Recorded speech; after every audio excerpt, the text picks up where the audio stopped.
Welcome back to Seek Before Sleep, where every story holds a lesson.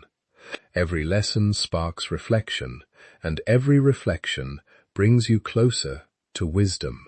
Around 70,000 years ago, something happened that would change the planet forever.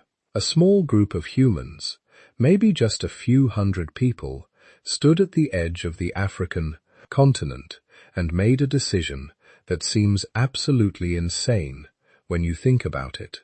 They left. They walked away from the only world their species had ever known and ventured into lands where no human had ever set foot. They had no maps, no supplies, no idea what was waiting for them out there, and they never came back. Today, every person outside of Africa, all 7 billion of us scattered across 6 continents, carries the genetic signature of those original pioneers. We're all their descendants. The people watching this in Tokyo, in London, in Sao Paulo, in Sydney, your ancestors were part of the greatest journey ever told. And here's the wild part. We're only just now figuring out what actually happened to them. If you're using this to fall asleep, that's exactly why I make these. So maybe subscribe, and definitely tell me where you are and what time it is right now. I check comments, and it's genuinely mind-blowing. Melbourne at morning coffee, Miami at midnight, Moscow at lunch, all at once. It's kind of perfect for a story about how humans spread everywhere. So, what happened to those early humans who left Africa? The short answer is almost everything you can imagine, and plenty you can't. They faced Ice Age megapa that would give you nightmares. They crossed landscapes so hostile that modern survival experts would refuse to attempt it. They met other species of humans, species we didn't even know existed until a few years ago, and somehow, impossibly, they survived it all. But this isn't just a story about survival, it's about transformation, because the humans who left Africa 70,000 years ago weren't quite the same as us. Their brains were the same size. Sure, they had language probably, they made tools and controlled fire, but something changed during those millennia of migration. Something about facing the unknown, about adapting to radically different environments, about encountering other human species and either fighting them or breeding with them.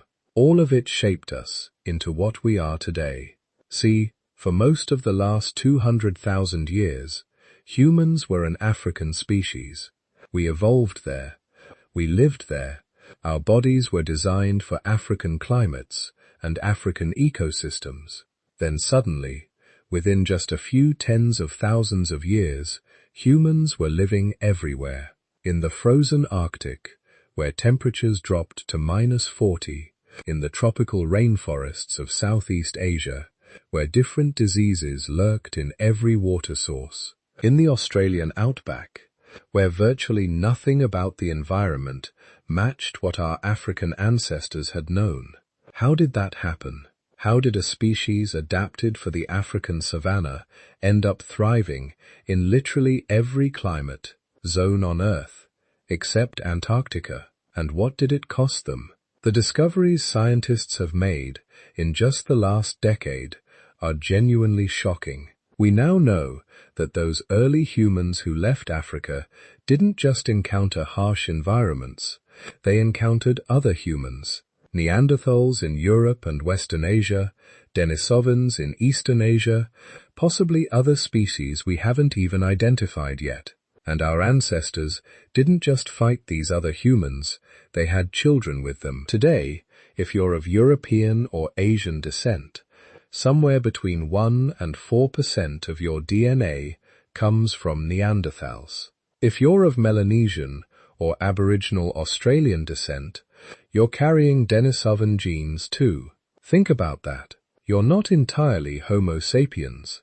You're a hybrid. We all are. The humans who left Africa mixed with other species so thoroughly that pure Homo sapiens basically don't exist anymore outside of Sub-Sahara and Africa. But genetic mixing is just the beginning of the story. The real magic is in the details of how these migrations actually happened. How did humans cross the Red Sea? Did they build boats or walk across land bridges that don't exist anymore? How did they survive in Central Asia during the last ice age, when glaciers covered half of Eurasia? What did they eat?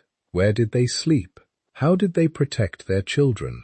And here's the question that keeps anthropologists awake at night. Why did they keep going? Once you've made it out of Africa, once you found a place with water and food and reasonable temperatures, why keep pushing into the unknown? What drives a species to keep migrating until they've literally reached the ends of the earth? Over the next few hours, we're going to follow those ancient footsteps. We'll start with a moment of departure, when small bands of humans made the terrifying decision to leave Africa. We'll track them as they spread across continents, adapting to new environments, meeting other human species, developing new technologies. We'll explore what daily life actually looked like for these Ice Age pioneers, and we'll see how their journey, their struggles, their victories, and their defeats, how all of it echoes in our DNA and our cultures today. Because this isn't ancient history. This is your history. The story of how a small group of African migrants became everyone, everywhere. The story of what happened when humans left home and never looked back. So get comfortable. This is going to be a long journey. But then again, it took our ancestors 60,000 years to complete it. We've got time. So why did they leave? After hundreds of thousands of years in Africa, after surviving the bottleneck, after developing the tools and technologies that made them successful, why would a small group of modern humans decide to walk away from everything they knew and venture into the complete unknown? The answer isn't simple. It never is with human behavior. But around 70,000 years ago, a perfect storm of circumstances began pushing and pulling our ancestors toward the exits. First, there was climate change. And we're not talking about gradual warming or cooling over millennia. We're talking about dramatic, violent shifts that could transform landscapes within a single human lifetime. Around 74,000 years ago, Mount Toba in Indonesia eroded in what geologists call a supervolcanic eruption, the largest volcanic event in the past 2 million years. It ejected somewhere around 2,800 kilometers of ash and rock into the atmosphere. To put that in perspective, the 1980 Mount St. Helens eruption ejected about 1 kilometer.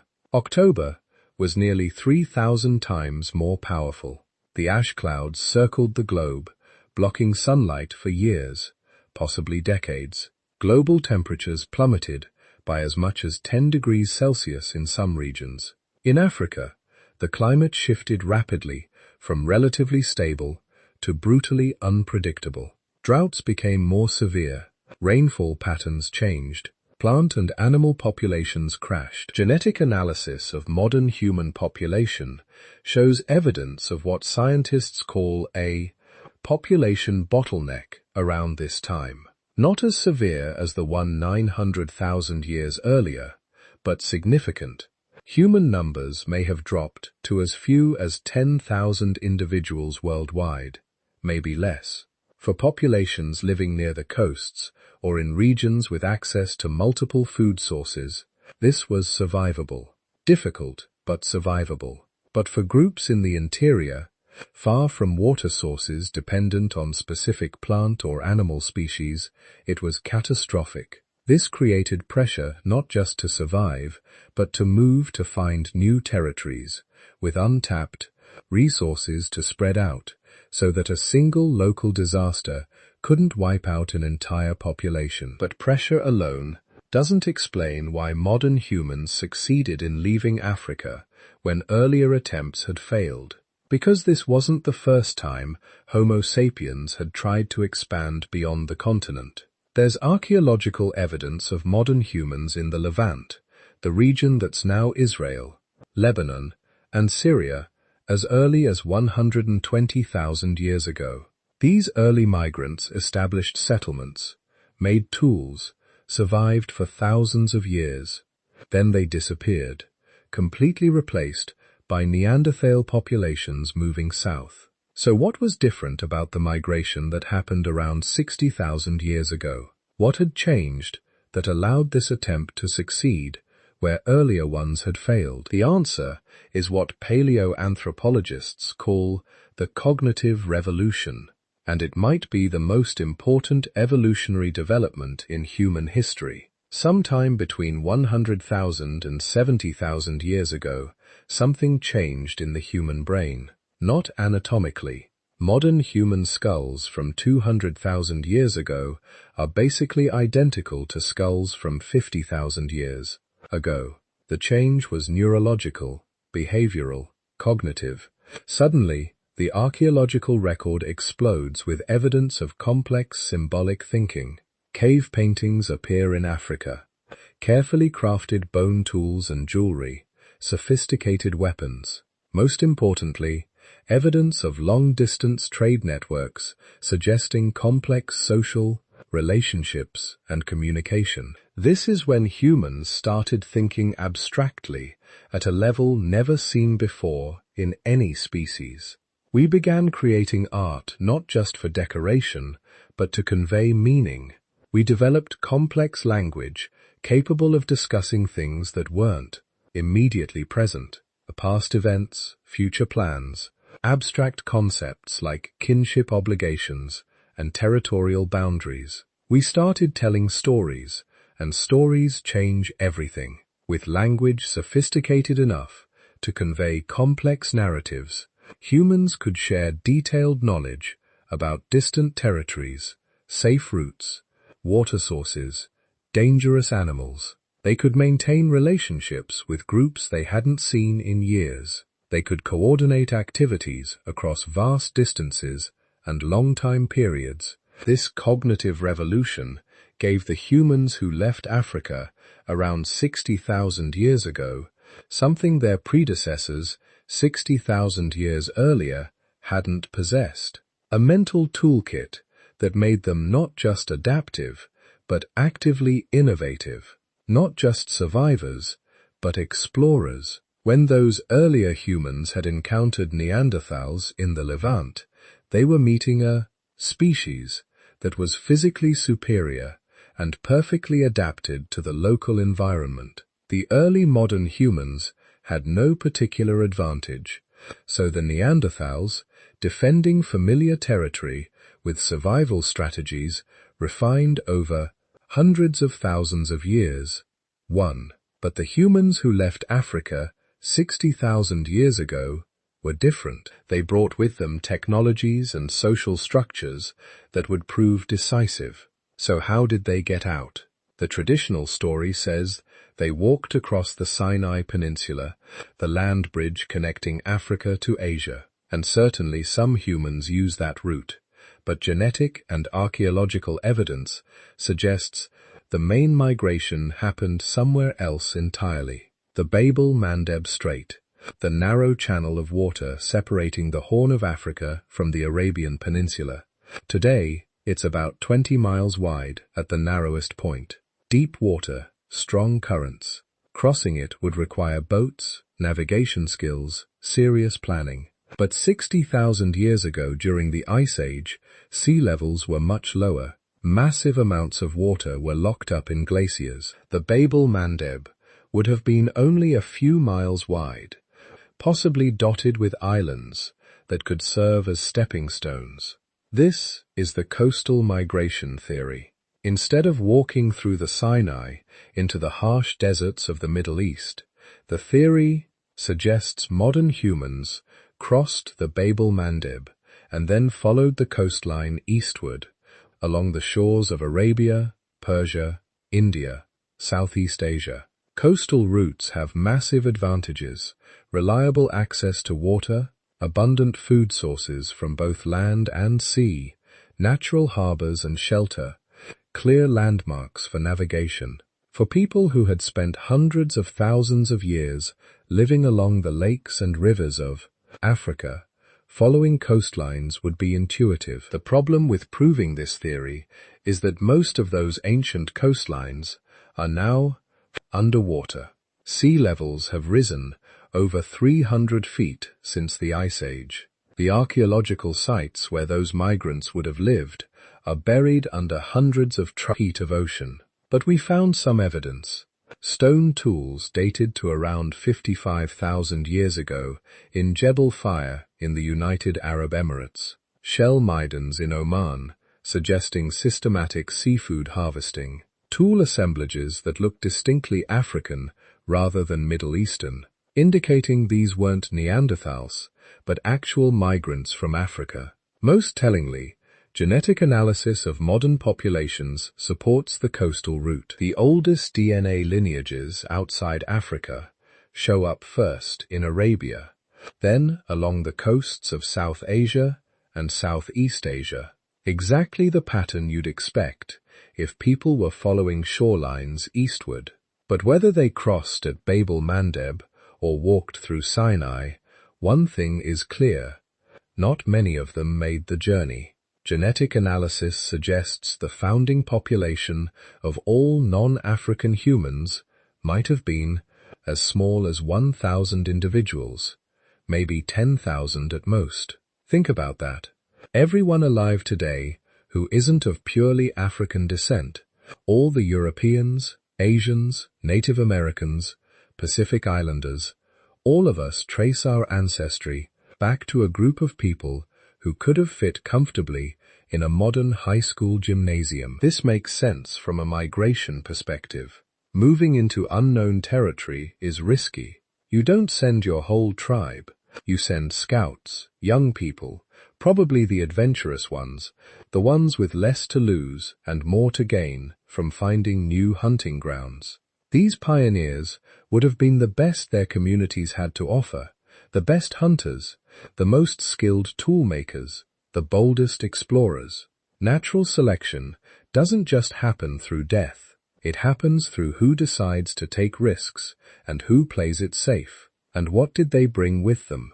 What tools and knowledge did this small group carry as they stepped into a world no modern human had successfully colonized before? First, they had sophisticated stone tool technology, not just simple hand axes, but carefully crafted blade tools made using prepared core techniques.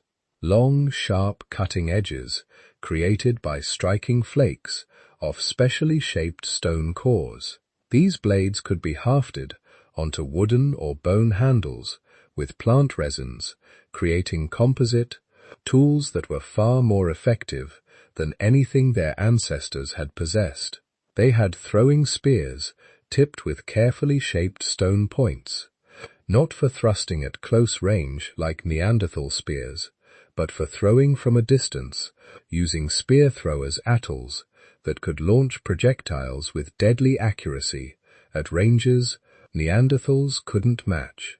They carried fishing gear, bone hooks, possibly nets woven from plant fibers. The cognitive revolution had taught them to exploit aquatic resources systematically, not just occasionally. They knew how to make fire reliably. This sounds basic, but it's crucial. Earlier, humans could use fire if they found it, lightning strikes or natural fires, but modern humans could create it on demand using friction methods or striking sparks from pyite. This meant they could venture into colder climates and survive. They could cook food, making nutrients more accessible and killing parasites. They could use fire to harden wooden tools, to drive game in hunts to clear land. They had clothing, not just animal skins thrown over shoulders, but fitted garments created with bone needles and sinew thread. The invention of the eyed needle, a tiny piece of carved bone or ivory with a hole for thread, might seem trivial, but it allowed humans to create cold-weather clothing that could keep them alive in climates that would kill them in hours without protection. Most importantly, they had language, complex, sophisticated language, capable of conveying abstract ideas, sharing detailed technical knowledge, maintaining social relationships, telling stories that could preserve information across generations. This last point can't be overstated. Language is what allowed human knowledge to accumulate, instead of being constantly rediscovered. A Neanderthal child had to learn everything from direct observation and practice. A modern human child could be told stories that conveyed the accumulated wisdom of dozens of generations. How to find water in the desert, which plants were poisonous, what weather signs meant rain was coming, where the herds migrated each season. Stories made humans capable of learning from people they'd never met, from ancestors who died before they were born. This is cultural evolution, and it operates on a completely different timescale than genetic evolution. Instead of taking thousands of generations to spread useful adaptations, modern humans could share innovations within a single generation. They also brought complex social structures, extended family networks that could maintain connections across hundreds of miles, marriage exchange systems that created alliances between groups, leadership hierarchies that could organize large-scale cooperative activities, trade, relationships that moved valuable resources like high-quality stone for tools across vast distances. Archaeological sites from this period show evidence of these networks. You find stone tools in locations hundreds of miles from where the stone originated. You find seashells used as beads in inland sites far from any ocean.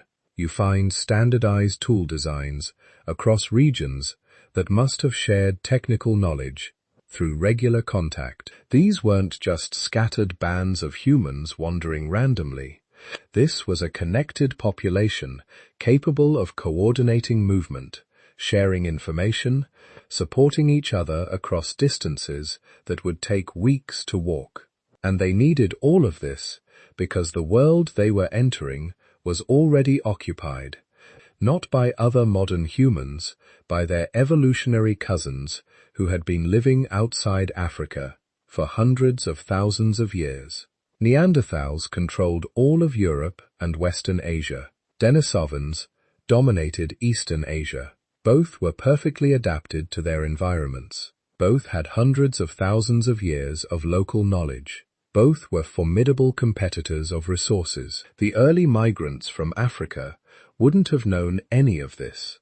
They were just looking for new hunting grounds, new territories, where resources weren't already being exploited by competing groups. But they were walking into a world where they would have to compete with human species that had home field advantage. Early archaeological sites from the Arabian Peninsula show these pioneers' first steps. Jebel Fire, dated to around 127,000 years ago, shows one of the earlier attempts. Simple stone tools, similar to African designs. Evidence of hunting and gathering. Then, nothing. The site was abandoned, possibly when climate conditions deteriorated. But sites from 60,000 years ago tell a different story. More sophisticated tools, evidence of longer occupation. Signs that these migrants weren't just passing through, but establishing permanent presence. In the Levant, sites like Capsir and School Caves show modern human occupation around 100,000 years ago. These early migrants coexisted with Neanderthals for a while, maybe even traded or interacted, but eventually the modern humans disappeared, replaced by Neanderthal populations. The earlier cognitive revolution hadn't happened yet. These pioneers didn't have the technological or social advantages that would come later, but the migrants who left around 60,000 years ago were different. When they encountered Neanderthals in the Middle East, they brought tools and strategies that could compete. When they followed coastlines into Asia, they could exploit food sources Denisovans had overlooked. When they pushed into new territories, they could adapt faster than their evolutionary cousins, because their culture was more flexible, their technology more innovative, their social structures more complex. The archaeological record shows their progress like breadcrumbs across the ancient world. Tools in Arabia by 55,000 years ago, evidence in India by 50,000 years ago, Southeast Asia by 45,000 years ago, Australia, requiring sophisticated boat building and navigation by 42,000 years ago. They weren't moving as one massive migration wave. These were successive generations, each pushing a little further into new territories. A group would settle in one region for a few hundred years. Population would grow. Some of the young people would push further east or north or south. They'd establish new settlements. The population would grow. The process would repeat. It was slow by our standards. The journey from Africa to Southeast Asia probably took 15,000 years. Generations of humans living and dying, each moving the boundary of human habitation just a little bit further. But it was relentless.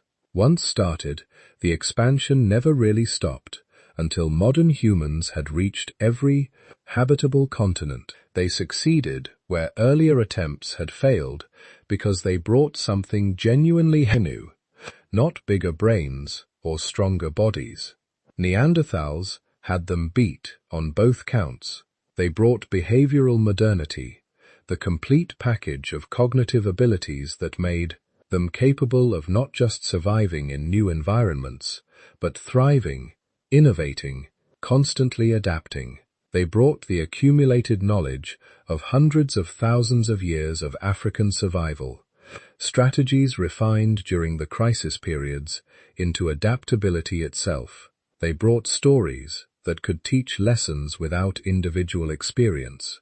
They brought social structures that could mobilize dozens or hundreds of people for coordinated activities. They brought technology that could be modified and improved with each generation instead of remaining static for hundreds of thousands of years. When those 1,000 to 10,000 pioneers walked out of Africa, they were carrying the future of the human species with them. They didn't know it. They were just looking for better hunting grounds, more reliable water sources, territories that weren't already crowded with competing groups. But in their DNA, in their tools, in their stories, and their social structures, they carried everything that would eventually allow modern humans to dominate the planet. The age of human global expansion had begun, and it would never really end until our species had left footprints on every continent and changed the face of the earth forever. The journey ahead would test them in ways they couldn't imagine. Frozen wastelands in Europe, high-altitude plateaus in Asia, ocean crossings to Australia, the long walk across bringing into the Americas. Every environment Earth could throw at them, they would encounter and eventually master. But all of that was still ahead. For now, they were just a small group of humans following coastlines, eating shellfish, and hunting unfamiliar game, slowly pushing eastward into a world that had never seen their like before. The greatest journey in human history had begun. Then came the meeting that would decide the fate of humanity. Around 60,000 years ago, a small group of modern humans finally left Africa. Not the whole population, just maybe a few hundred individuals who crossed the narrow waters between the Horn of Africa and the Arabian Peninsula. They were looking for new territories, following animal migrations, perhaps fleeing conflict or drought. They had no idea they were about to encounter cousins they'd never known existed. For over 400,000 years, three human species had been evolving in complete isolation from each other. Modern humans had remained in Africa, developing the behavioral flexibility and a technological innovation that would become their signature traits. Neanderthals had been perfecting survival strategies for Ice Age Europe, becoming stocky, powerful hunters adapted to brutal cold.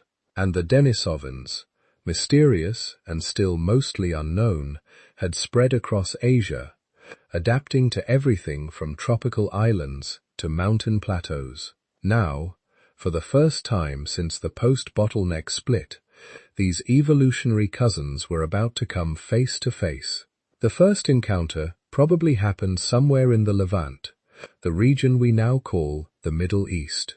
Modern humans pushing north from Africa would have encountered Neanderthals at the southern edge of their range, somewhere near modern-day Israel or Lebanon. Archaeological evidence shows both species using the same caves, sometimes separated by only a few thousand years, sometimes overlapping. Imagine that moment. You're a modern human scout, exploring territories your people have never seen before. Your band has been traveling for weeks, following the coast, hunting unfamiliar animals, testing strange plants. Then one morning, across a valley, you see smoke from a fire. Other humans.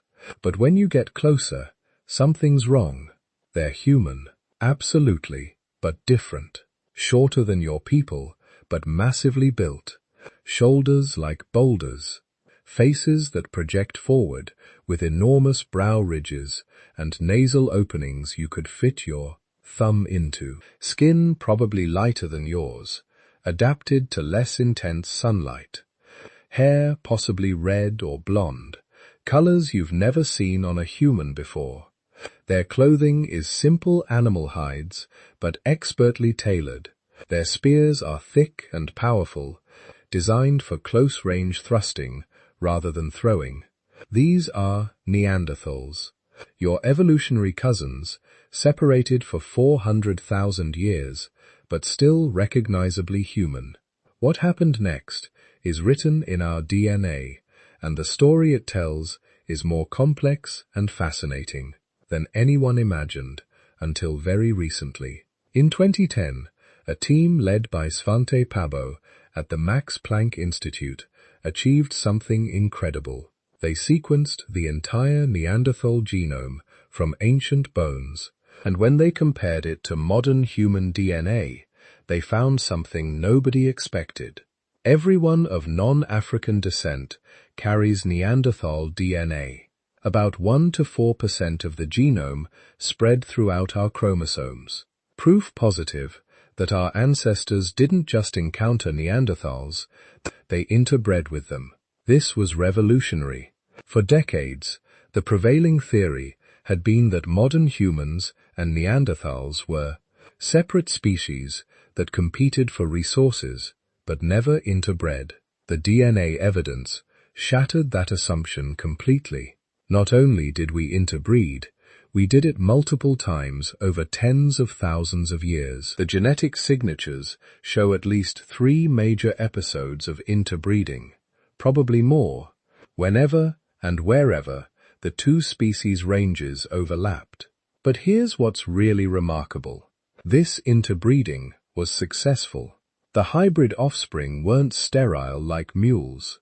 They could reproduce, and they pass Neanderthal genes down through generations, all the way to the present day. Every non-African person alive today carries genetic variants that originated in Neanderthal populations over 50,000 years ago. Some of those variants turned out to be incredibly useful. Neanderthals have been living in Eurasia for hundreds of thousands of years, dealing with diseases and pathogens that African populations had never encountered. When modern humans interbred with Neanderthals, we acquired immune system genes that provided resistance to local diseases. Genetic analysis shows that many of the Neanderthal variants that persist in modern populations are related to immune function. They gave our ancestors a survival advantage, a kind of rapid-acting genetic inoculation against Eurasian diseases that would otherwise have devastated migrating populations. Other Neanderthal genes helped with skin and hair. Modern humans evolved in tropical Africa with dark skin optimized for intense sunlight. Moving into higher latitudes with less UV radiation, lighter skin became advantageous for vitamin D production. Some of the genes controlling skin and hair color in modern Europeans came from Neanderthals, who'd already adapted to these conditions. But the story gets even more interesting when we look at the other species modern humans encountered, the Denisovans. The Denisovans are one of the most mysterious human species we know of. Unlike Neanderthals who left thousands of fossils across Europe and Western Asia, Denisovans are known from just a handful of bone fragments. A finger bone found in Denisova Cave in Siberia, a jaw discovered by a monk in Tibet, a few teeth and skull fragments scattered across Asia. If we only had the fossils, we'd barely know they existed, but then scientists extracted DNA from that finger bone, and suddenly an entire lost species emerged from the shadows. The Denisovan genome revealed they were a sister species to Neanderthals, having split from a common ancestor about 400,000 years ago. But while Neanderthals stayed in Europe and Western Asia, Denis spread across the entire Asian continent, from Siberia to Southeast Asia, from high-altitude plateaus to tropical islands. They were incredibly successful, occupying a vast range of environments, adapting to extreme conditions that modern humans would struggle with even today. And just like with Neanderthals, modern humans interbred with them. The genetic evidence shows multiple encounters across Asia. When modern humans pushed east from the Middle East around 50,000 years ago, they met Denisovan populations and formed relationships with them. Today, people across Asia carry Denisovan DNA, usually around 0.2% of the genome, but some populations have much more. Modern Papuans and Aboriginal Australians carry up to 6% Denis ancestry, the highest levels of archaic human DNA found in any modern population. This tells us that the interbreeding wasn't just a one-time thing. It happened repeatedly in multiple locations over thousands of years. Modern humans moving through Southeast Asia encountered different Denisovan populations, with interbred with each one. The genetic signatures show at least 3 separate Denisovan lineages contributed DNA to modern humans. 3 distinct populations, probably separated from each other by thousands of miles and tens of thousands of years, all encountering and interbreeding with our ancestors. And some of those Denisovan genes provided spectacular survival advantages. The most famous example is the EPIS1 gene variant found in modern Tibetans and other high-altitude populations. This gene affects how the body processes oxygen.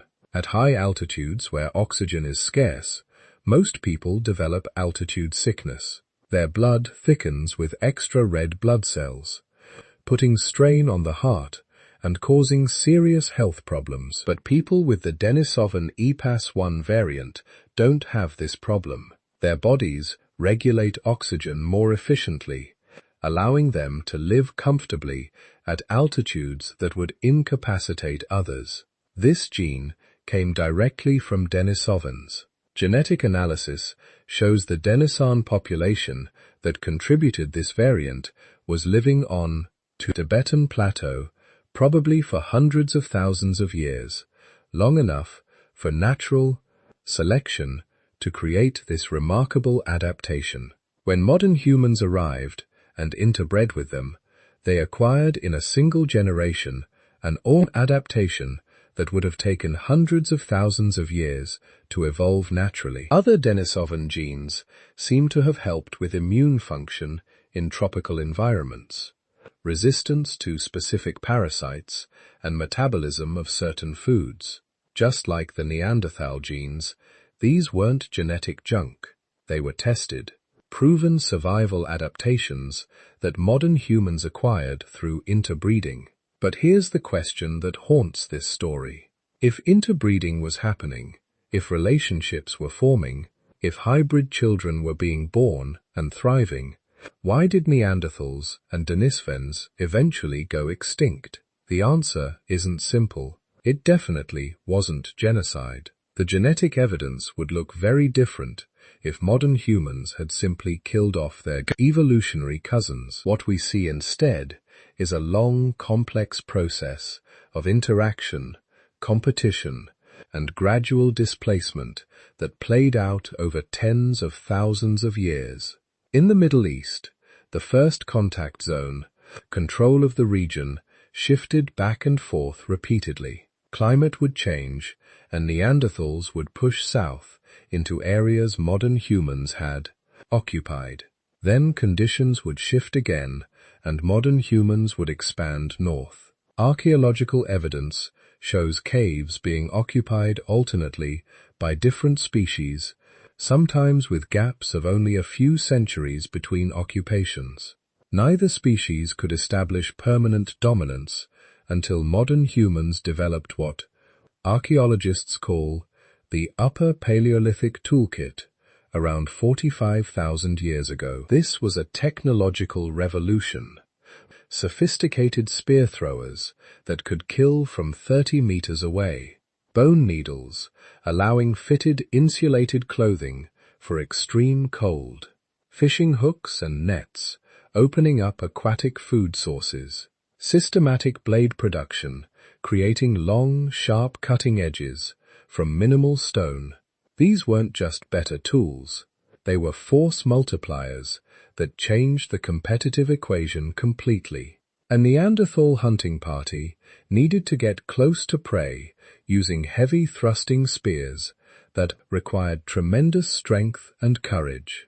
Dangerous work with high injury rates. A modern human group with spear throwers could kill the same animal from a safe distance with less risk and fewer people. This efficiency advantage compounded over time.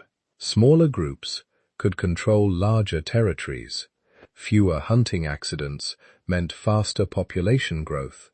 Better cold weather clothing allowed expansion into regions Neanderthals found challenging. Slowly, steadily, Neanderthal populations began shrinking. First, they lost the prime hunting grounds, the river valleys and coastal plains with abundant game. Then, they were pushed into more marginal territories, mountain valleys, and northern forests. By 40,000 years ago, Neanderthal populations in Western Europe were fragmenting into isolated pockets. By 35,000 years ago, they controlled only scattered refugees in southern Europe. The last known Neanderthals lived in Gibraltar around 28,000 years ago, isolated on a peninsula at Europe's southern edge, a remnant population clinging to existence in an ever-shrinking refuge. Then they were gone, not killed off in some dramatic final battle, but simply outcompeted generation by generation for resources in a world that was filling up with a more technologically advanced species. The Denisovan story followed similar patterns, but played out differently across Asia's vast landscapes. The continent was large enough and diverse enough that different human species could occupy separate ecological niches for longer periods. Denisovan adapted to high mountains, continued living there, even as modern humans occupied the valleys. Denisovan populations that had become seafaring specialists maintained control of island food chains. But eventually, the same demographic and technological pressures that eliminated Neanderthals affected Denisovan too. Modern humans could support larger populations in the same territories.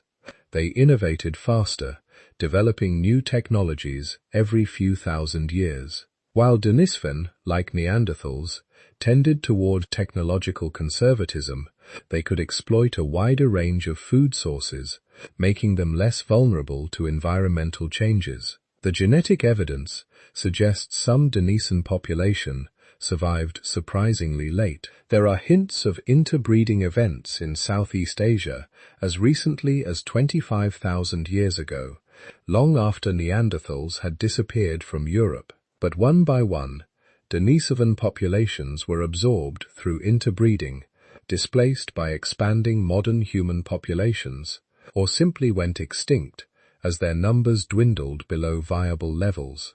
By 20,000 Hollands years ago, Homo sapiens were the only human species left standing. But we weren't quite alone. Recent discoveries have revealed the picture was even more complex than we thought. In 2003, archaeologists discovered fossils on the Indonesian island of Flores that didn't fit any known human species. Homo florescensis, nicknamed the Hobbit, stood only about a meter tall, with a brain 1/3 the size of modern humans. Yet, they made sophisticated tools and hunted successfully until at least 50,000 years ago, right when modern humans were arriving in the region. In 2019, another mysterious human species emerged from cave deposits in the Philippines.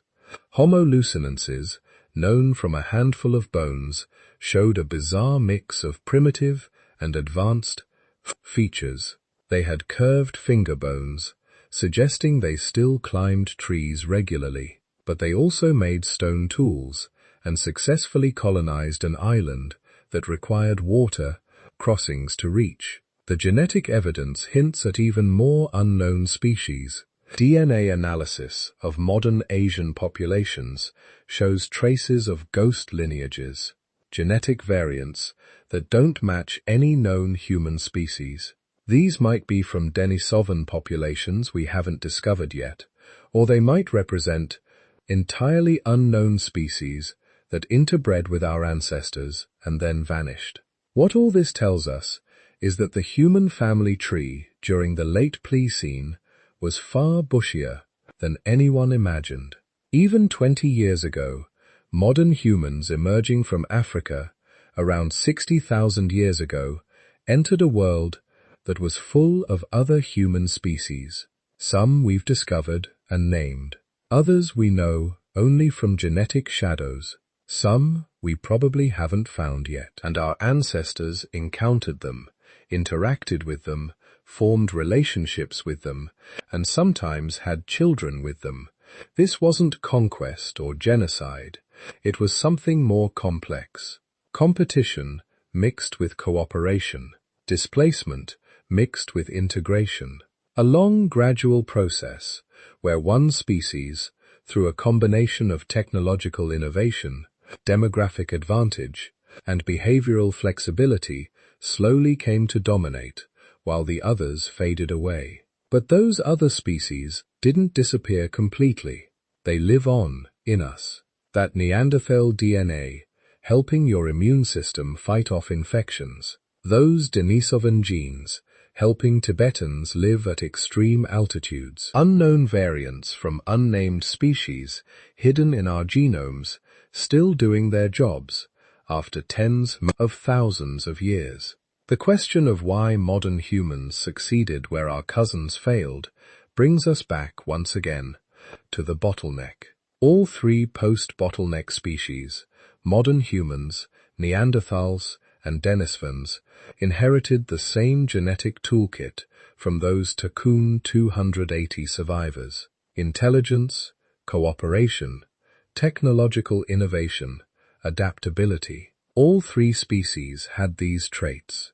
But modern humans had one crucial advantage. The African population that gave rise to Homo sapiens had faced ongoing environmental instability even after the worst of the bottleneck crisis ended, while Neanderthals adapted to the relatively predictable patterns of Ice Age Europe, and Denisovans specialized for specific Asian environments. Modern humans had been selected for maximum flexibility, constant climate shifts, unpredictable rainfall, animal populations that appeared and disappeared. All this kept African populations evolutionarily loose, never locked into rigid specializations. When the three species finally encountered each other, Neanderthals and Denisovans were like highly specialized tools, incredibly effective under the right conditions, but difficult to adapt for new purposes. Modern humans were more like a Swiss Army knife, not perfectly optimized for any single task, but capable of handling whatever challenges arose. This flexibility showed up everywhere. Technology that innovated constantly, social networks that could scale up rapidly when needed, demographic patterns that allowed faster population growth, communication abilities that could coordinate larger groups across greater distances, dietary flexibility that made modern humans almost impossible to starve out. The encounters between modern humans and our archaic cousins weren't predetermined victories. For thousands of years, the outcome was uncertain. Neanderthals were stronger, better adapted to cold, and had been successfully surviving Ice Age conditions for over 200,000 years. Denisovans controlled vast territories and had their own sophisticated adaptations. Any of them might have won the competition, but in the end, behavioral flexibility trumped physical specialization. Rapid innovation beat technological conservatism, and the species that could adapt to anything gradually replaced the species that were perfectly adapted to specific things. By 15,000 years ago, the age of multiple human species was over. Only we remained, carrying genetic fragments of our vanished cousins, spreading to every corner of the planet. The first encounters had decided our fate, and the answer had been written in our DNA 900,000 years earlier, when a tiny population of survivors emerged from the worst crisis in human history, carrying the genes that would eventually allow their descendants to inherit the Earth. Once modern humans left Africa around 60,000 years ago, they weren't just wandering aimlessly into unknown territory. They were conquering it, step by step, generation by generation, adapting to environments their ancestors could never have imagined. And the speed at which they did it is nothing short of remarkable. The first major stop was the Middle East.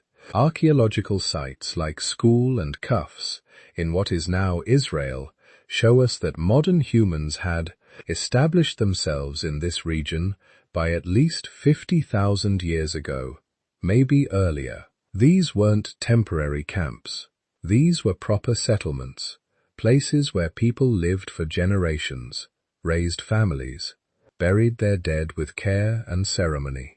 The Middle East, during this period, was actually pretty hospitable. Temperate climate, abundant game, access to both Mediterranean and inland resources. It was the perfect staging ground, a place where African migrants could pause, multiply, and prepare for the next phase of their expansion. But they weren't just resting. They were adapting, learning, innovating. The sites show something fascinating. These early Middle Eastern populations were already developing new technologies that their African ancestors hadn't needed.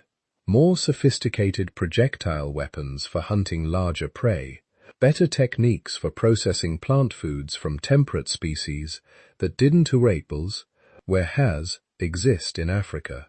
And most importantly, they were figuring out how to make clothing. This might not sound revolutionary, but think about it. In Africa, you don't really need clothes. Maybe some basic covering for protection or decoration, but not insulation. The Middle East, though, has actual winters, temperatures that drop below freezing, conditions where exposed skin becomes a liability rather than an asset for heat regulation. So they learned to sew. Archaeological evidence from this period shows bone needles carefully crafted with tiny eyes for threading sinew through leather and fur. This is sophisticated tailoring, planned manufacturing of fitted garments that could keep you warm in conditions that would kill an unprotected human in hours. And they would need those skills because some of them were about to head north into conditions that made Middle Eastern winters look tropical. Around 45,000 years ago, modern humans began pushing into Europe, and this was Europe during the last ice age, not the comfortable forested continent we know today. This was a landscape dominated by tundra and grassland, massive glaciers covering Scandinavia and pushing south into what is now Germany and Poland. Winters that lasted 8 months or more, summers that were brief, intense, and unpredictable. This was Neanderthal territory, and the Neanderthals, remember, had been living here for hundreds of thousands of years. They knew every cave, every migration route of every prey species, every place where flint could be quarried and water found during the frozen months. They were the masters of Ice Age Europe.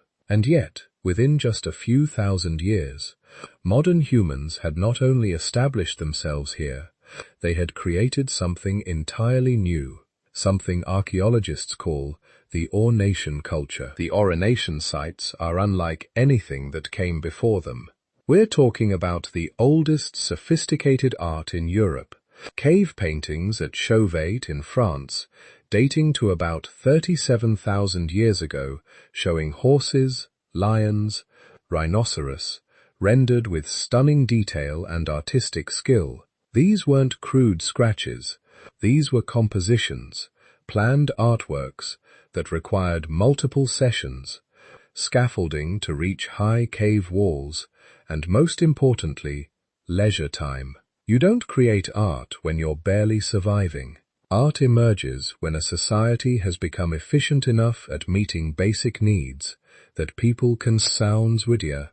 The Aurignacian people weren't just surviving in Ice Age Europe. They were thriving. Their toolkit was revolutionary. Blade technology far more advanced than anything Neanderthals had developed. Bone and antler tools carved into specialized implements for specific tasks. Spear throwers, devices that could launch projectiles with 3 times the force of a hand-thrown spear. This was military-grade weaponry by Stone Age standards. But the most impressive adaptations were physical. The human body itself was changing in response to the new environment. And we can track these changes in the skeletal remains and genetic evidence left behind. Skin color shifted dramatically. In Africa, dark skin protects against intense UV radiation. It's a crucial adaptation for preventing skin cancer and protecting folate, a nutrient essential for reproduction. But in northern latitudes, especially during Ice Age conditions with limited sunlight, dark skin becomes a liability. You need UV exposure to produce vitamin D, and without it, you get rickets, weakened bones, all sorts of health problems that reduce survival and reproduction rates. So natural selection favored lighter skin. Not instantly. Evolution doesn't work that fast, but over hundreds of generations, European populations became progressively paler as individuals with genetic variants for lighter skin had more surviving children. By 20,000 years ago, Ice Age Europeans probably had skin tones similar to modern Northern Europeans. Body proportions changed too. The tall, slender build that, ideal for heat dissipation in Africa, becomes a disadvantage in extreme cold. You want a compact body with shorter limbs, reducing surface area relative to volume. Less surface area means less heat loss.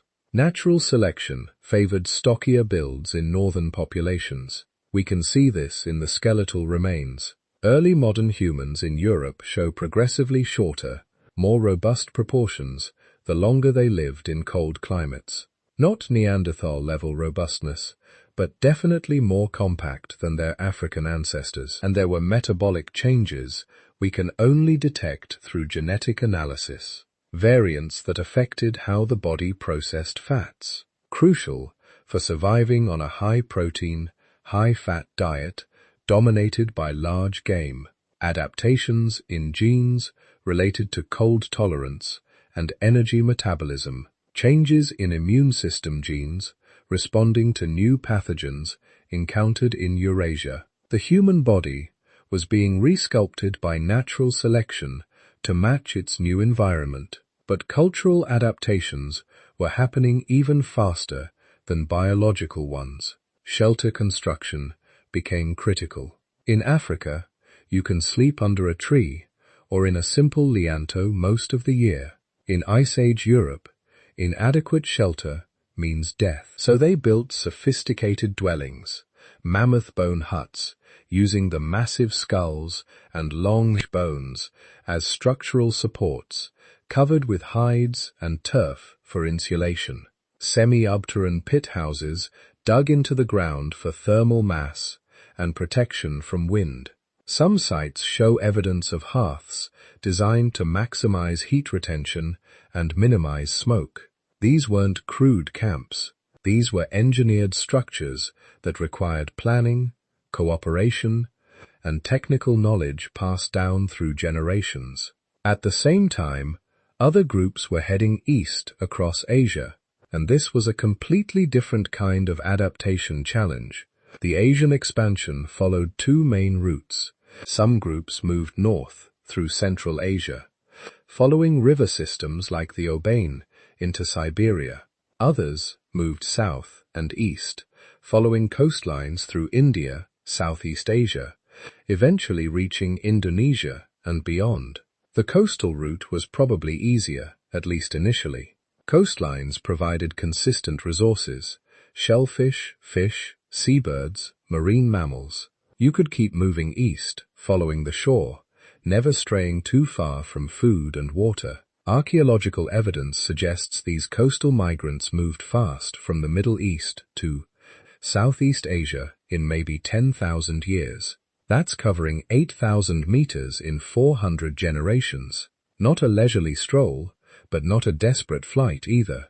A steady expansion, each generation pushing a little further, establishing new settlements, sending out exploratory parties that sometimes founded new colonies, and sometimes returned with information about what lay ahead. But this journey required its own adaptations. Different diseases, different parasites, different food sources. Tropical conditions in Southeast Asia were nothing like Ice Age Europe. High heat and humidity instead of bitter cold, dense forests instead of open tundra, completely different animal species. So body types adapted differently here, maintaining the taller, slender builds that worked well for heat dissipation, developing resistance to tropical diseases, adapting to diets heavy and starchy plants and seafood rather than large mammals.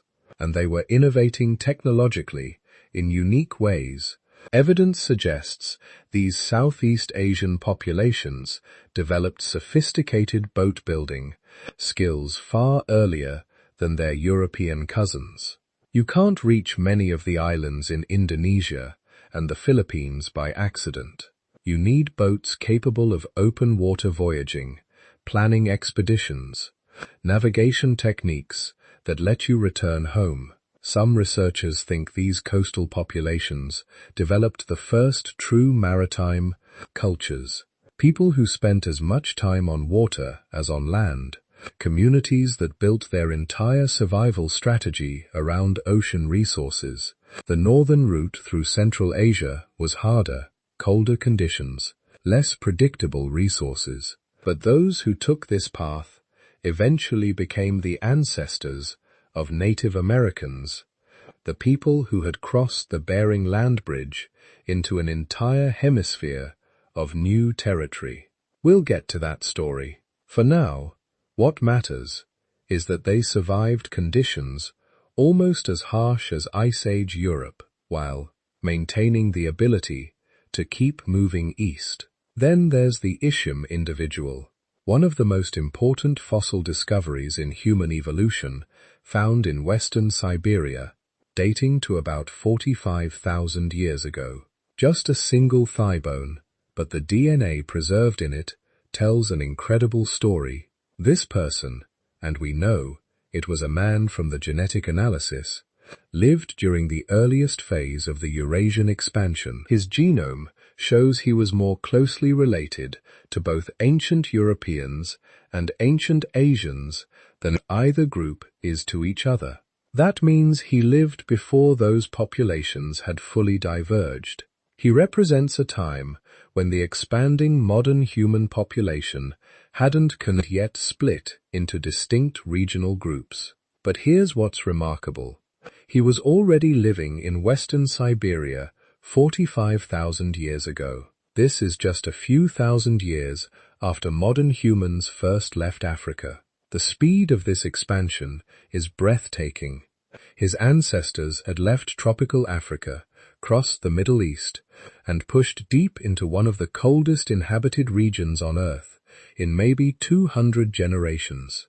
And the Ishim man wasn't some struggling pioneer barely hanging on. His bones show he was healthy, well-nourished. His DNA contains Neanderthal ancestry, about 2%, roughly the same as modern non-Africans. But interestingly, his Neanderthal segments are longer than those in modern populations. This tells geneticists that his Neanderthal ancestry was more recent than ours.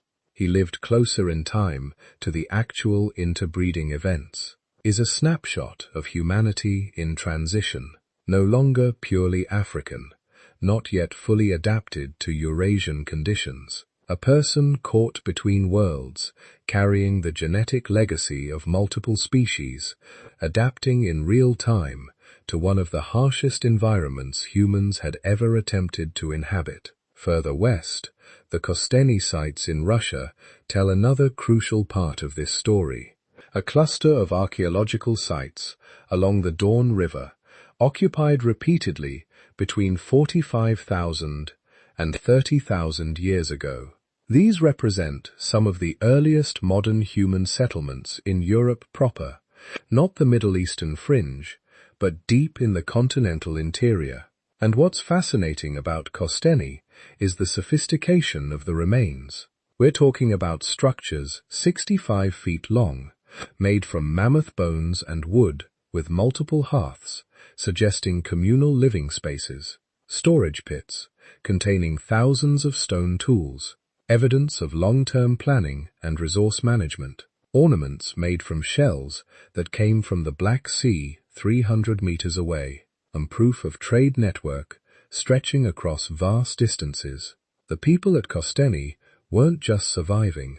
They had created a stable, prosperous society in conditions that would challenge modern humans, equipped with contemporary technology. And they did it with stone tools, animal hide clothing, and knowledge passed down orally through generations. But then came the ultimate test. Around 26,000 years ago, the climate took another turn for the worse. The last glacial maximum, the coldest, driest period of the entire Ice Age. Global temperatures dropped 10 to 15 degrees Fahrenheit below modern levels. Glaciers advanced across Europe and Asia, covering landscapes that humans have been living in for thousands of years. Sea levels dropped 400 feet as water got locked up in ice sheets. Britain became connected to continental Europe. Indonesia was part of mainland Asia. You could have walked from France to Ireland without getting your feet wet. For human populations, this was a crisis approaching the severity of the ancient bottleneck. Not as sudden, not as total, but devastating nonetheless.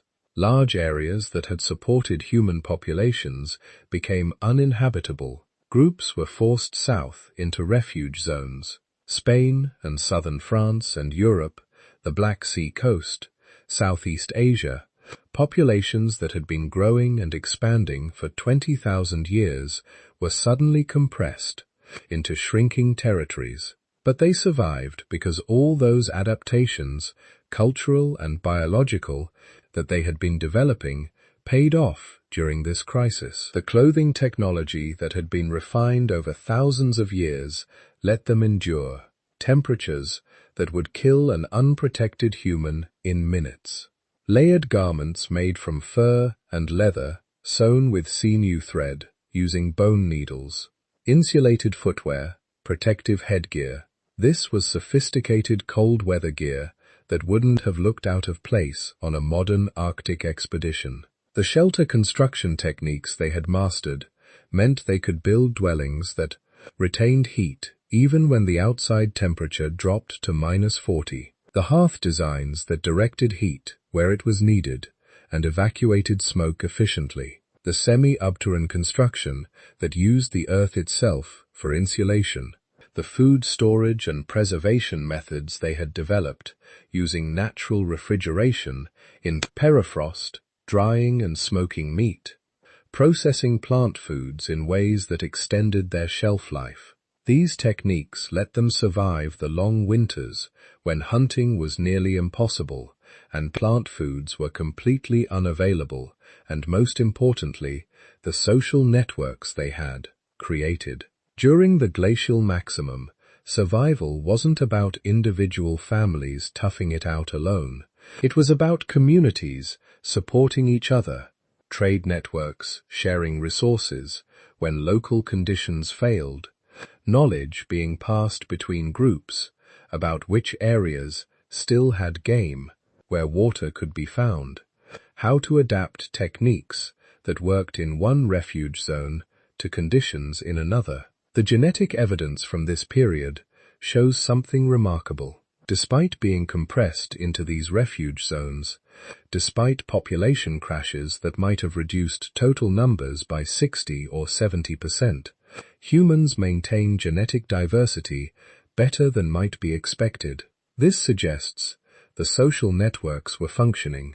Populations that might have been isolated weren't. People were moving between refuge zones, maintaining contact, exchanging marriage partners. The bottleneck, 900,000 years earlier, had taught humanity a lesson about what happens when populations become isolated. These survivors of that crisis had been the ones who could cooperate, who could share knowledge and resources. Those lessons, encoded culturally, if not genetically, were still guiding human behavior hundreds of thousands of years later. By 19,000 years ago, the worst was over.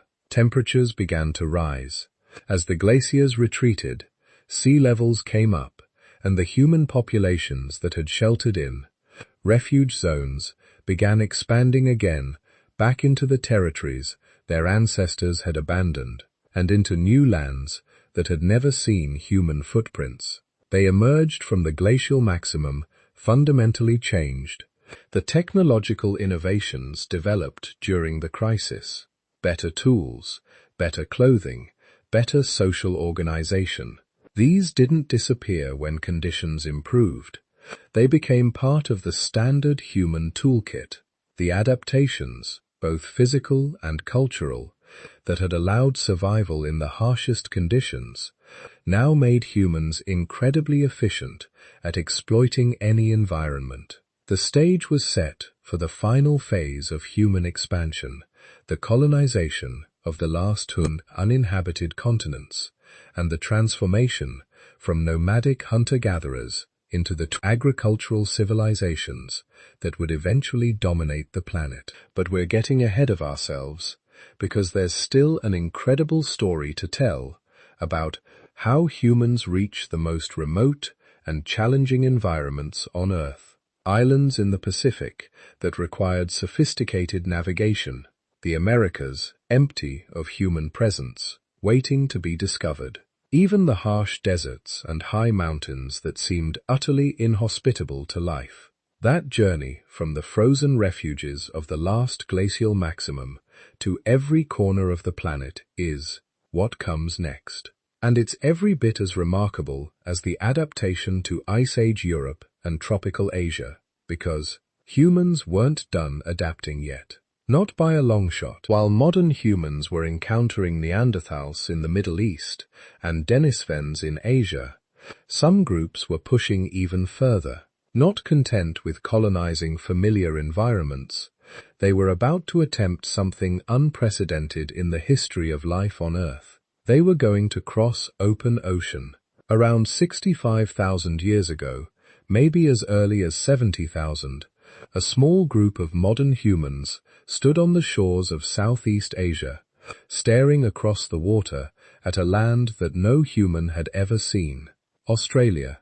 Even during the Ice Age, when sea levels were much lower and many land masses were connected, Australia remained isolated. There was no land bridge, no continuous coastline to follow. Getting there would require crossing at least 60 miles of open water, possibly much more depending on the route. This wasn't something you could stumble into accidentally. You couldn't just wait out too far and find yourself on a new continent. These people had to deliberately build watercraft, capable of surviving ocean crossings. They had to bring enough food and water to last days, maybe weeks. They had to navigate using only the sun, stars, and an understanding of wind and currents that must have taken generations to develop. And they had to make this journey, knowing they might never return. That's the thing that strikes you when you really think about what they were attempting. This was an exploration in the modern sense, sailing ships out and bringing them back to report your findings. The boats they built from bamboo, logs, or animal skins weren't designed for return voyages. These were one-way tickets. Once you left Southeast Asia and reached Australia, you were there for good. You and your descendants would have to survive in a completely unknown environment with only the tools and knowledge you brought with you. Why would anyone take such a risk? We'll never know for certain, but the genetic bottleneck provides some clues. Those 117,000 years of near extinction had selected for something unusual in human populations. A willingness, maybe even a compulsion, to explore, to push boundaries, to see what was beyond the horizon. The populations that survived the bottleneck weren't the ones that stayed safely in known territories. They were the risk-takers, the innovators, the groups willing to try new food sources, new territories, new survival strategies, when the old ones failed. That genetic legacy was still driving human behavior 800,000 years later. So, they built their boats, and they sailed. The archaeological evidence from Australia tells us they succeeded. Multiple sites across the continent show human occupation dating back at least 65,000 years, possibly older. These weren't just coastal settlements either. Within a few thousand years of arrival, humans had spread throughout the entire continent, from the tropical north to the temperate south, from coastal regions to the arid interior. This was an environment like nothing they had ever encountered. Australia's megafauna, the giant animals that had evolved in isolation for millions of years, had never seen human predators before. Kangaroos the size of horses, wombats as large as cars, massive flightless birds called genies, land-dwelling crocodiles, marsupial lions with bolt-cutter jaws, powerful enough to crack bone. All of them completely naive to the hunting strategies modern humans had spent hundreds of thousands of years perfecting. The new arrivals also brought something Australia had never experienced before: fire, used systematically as a landscape management tool. Aboriginal Australians developed what archaeologists call fire stick farming, deliberately burning vegetation to create hunting grounds and encourage the growth of useful plants. This wasn't random destruction. It was sophisticated environmental engineering based on deep understanding of Australian ecology, but it had consequences. Within about 10,000 years of human arrival, most of Australia's megafauna went extinct. The debate about why still rages among scientists. Was it hunting, climate change, habitat disruption from firestick farming? Probably all three compounding each other. But the timing is hard to ignore. For millions of years, these animals had survived climate fluctuations, droughts, and floods. Then humans arrived, and within a geological eye link, they were gone. The Aboriginal Australians didn't disappear, though. They thrived. Isolated from populations in Asia and elsewhere, they developed one of the longest continuous cultures in human history. Their technological toolkit remained relatively simple by Eurasian standards, but that's because it didn't need to be complex. They had perfected survival strategies that worked brilliantly in Australian conditions. Complex kinship systems governed social relationships across hundreds of miles. Songlines, mental maps, encoded in oral tradition, allowed people to navigate vast distances across seemingly featureless terrain. They developed over 250 distinct languages and maintained knowledge systems that preserve detailed ecological information for thousands of years. All of this from that initial group of maybe a few hundred people who dared to cross open ocean to reach an unknown land. But they weren't done exploring, not by a long shot. Around the same time, humans were settling Australia. Other groups were pushing north and east into the Pacific. This was an even more audacious undertaking than reaching Australia. The Pacific Ocean is vast, mind-bendingly vast. 36 Africas could fit inside it, and scattered across this enormous expanse are tens of thousands of islands. Most of them tiny specks of land separated by hundreds or thousands of miles of empty ocean. The earliest Pacific Islanders weren't trying to reach specific destinations. They couldn't have known those destinations existed. They were island hopping, pushing gradually further from the Asian mainland, establishing populations on increasingly remote islands.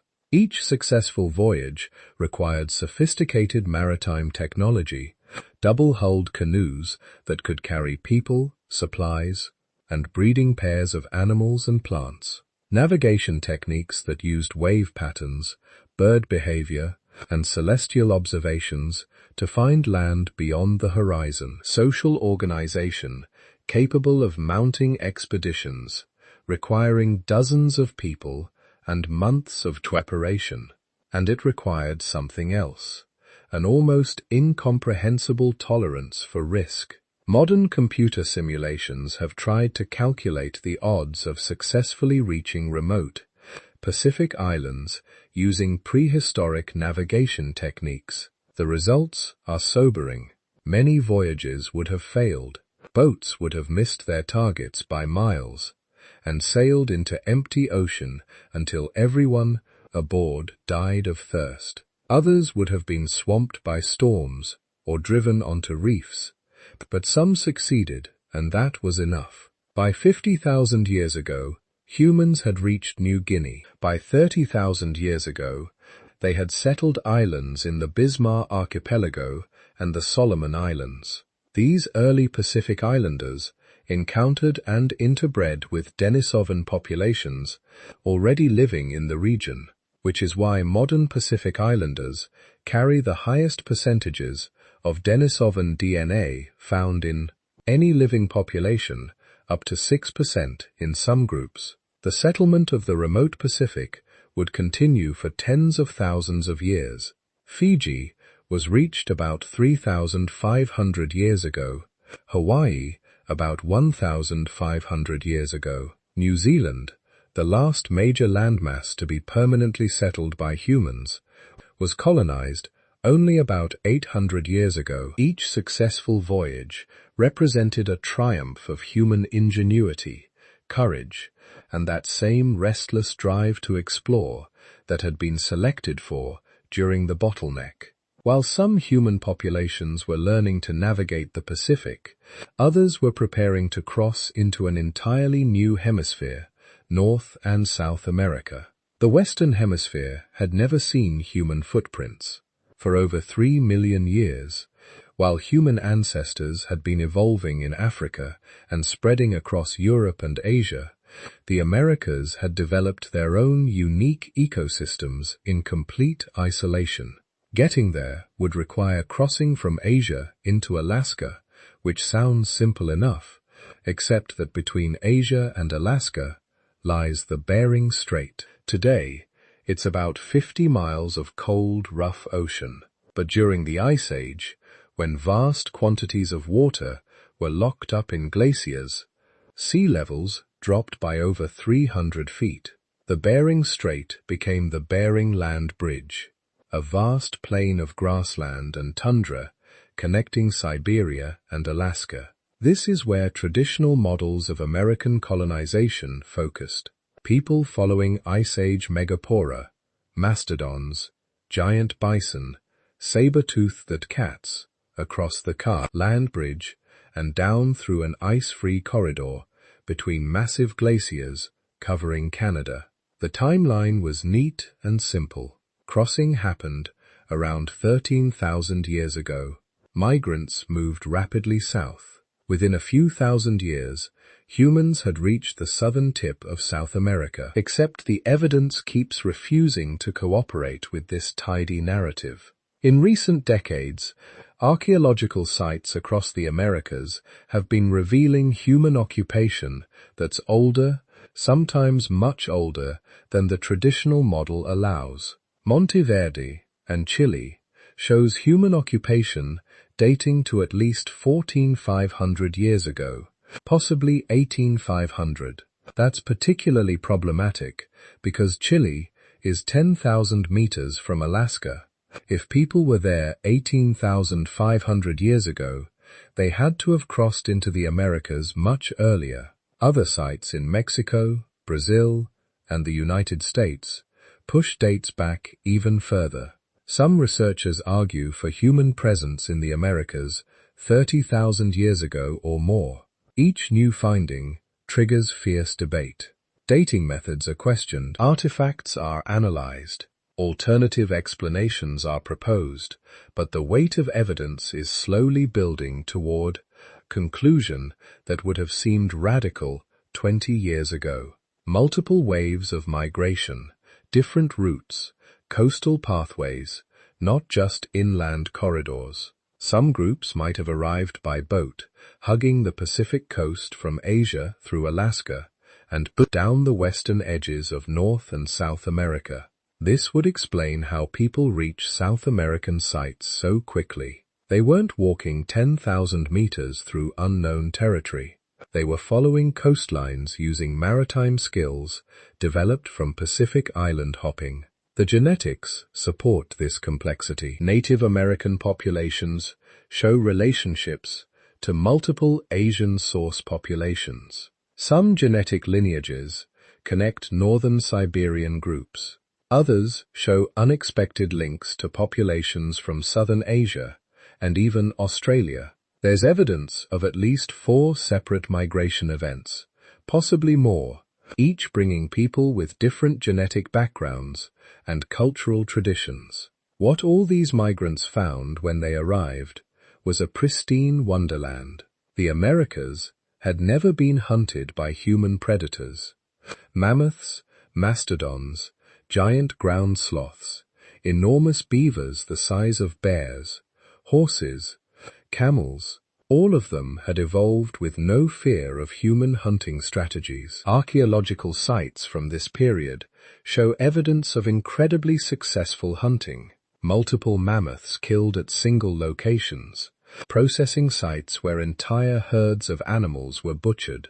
And like in Australia, the megapora didn't last long after humans arrived. Between 13,000 and 10,000 years ago, North America lost about 70% of its large mammal species.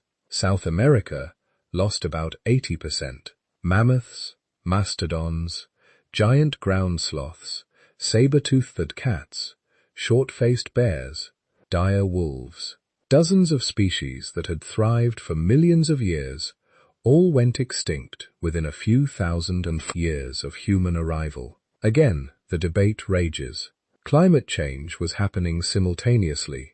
The Ice Age was ending. Temperatures were rising. Habitats were changing. But the correlation between human arrival and megafauna extinction is striking. It happened in Australia. It happened in the Americas. It would later happen in Madagascar and New Zealand. Wherever humans arrive for the first time, large, naive animals soon disappeared. This wasn't because early humans were uniquely destructive or short-sighted. They were just doing what they had been selected to do during the bottleneck. Exploit resources efficiently, adapt quickly, survive at all costs.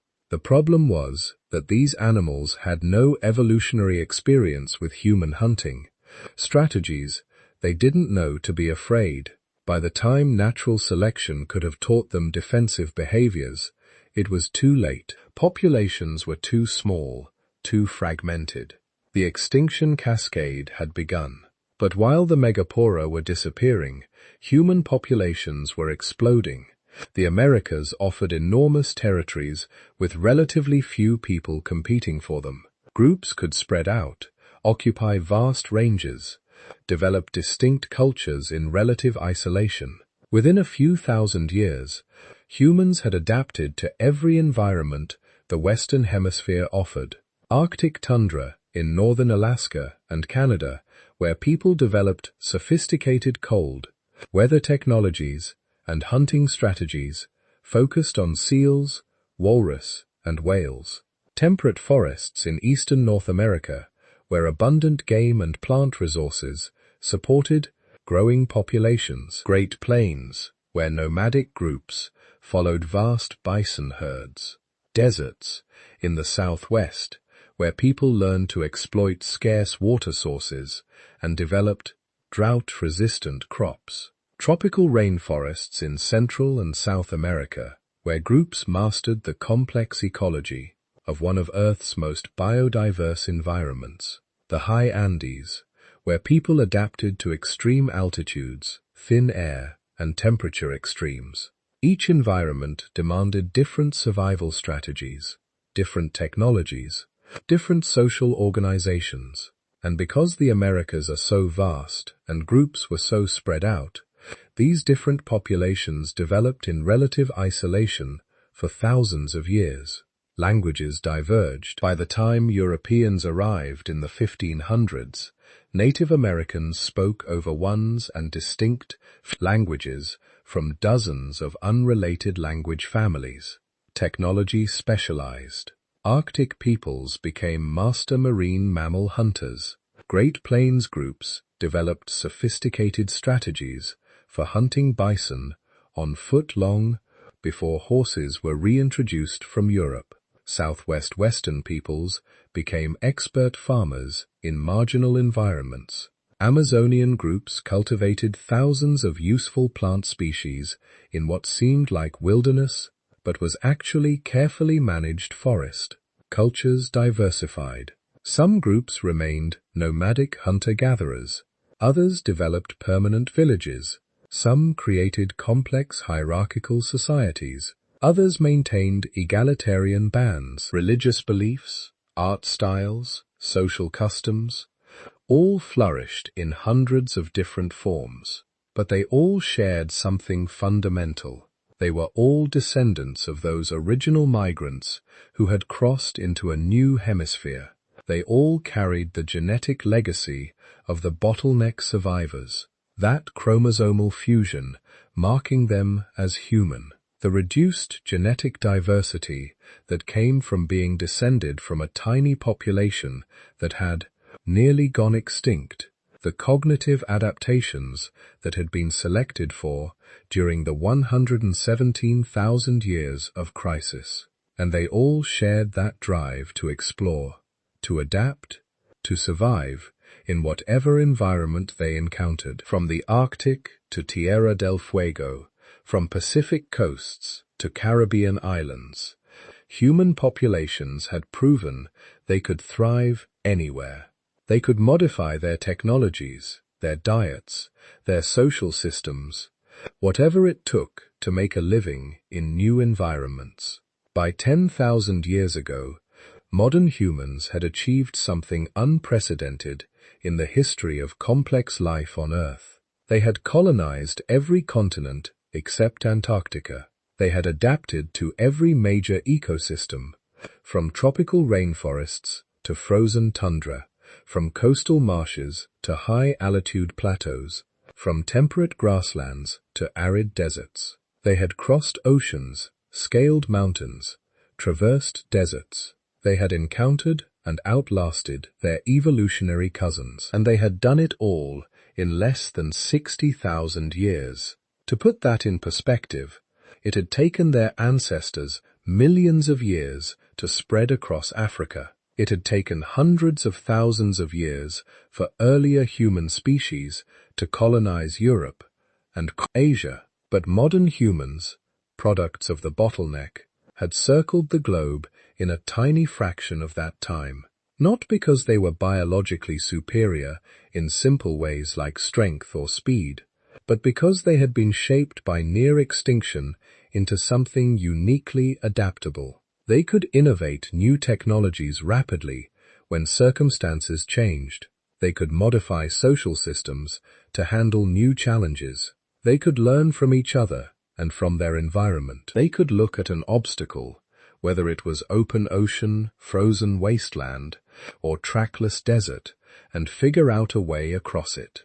The world was filling up with humans, millions of them, now speaking hundreds of languages, practicing thousands of distinct cultural traditions, but all of them, from Australian Aboriginals to Pacific Islanders, to Native Americans, to Africans, to Asians, to Europeans, all of them traced their ancestry back through that same narrow bottleneck. All of them carried the genetic signature of those 180 survivors who had refused to give up when survival seemed impossible. The greatest journey in human history was nearly complete, and the world would never be the same again. So let's talk about what it was actually like to live during this period.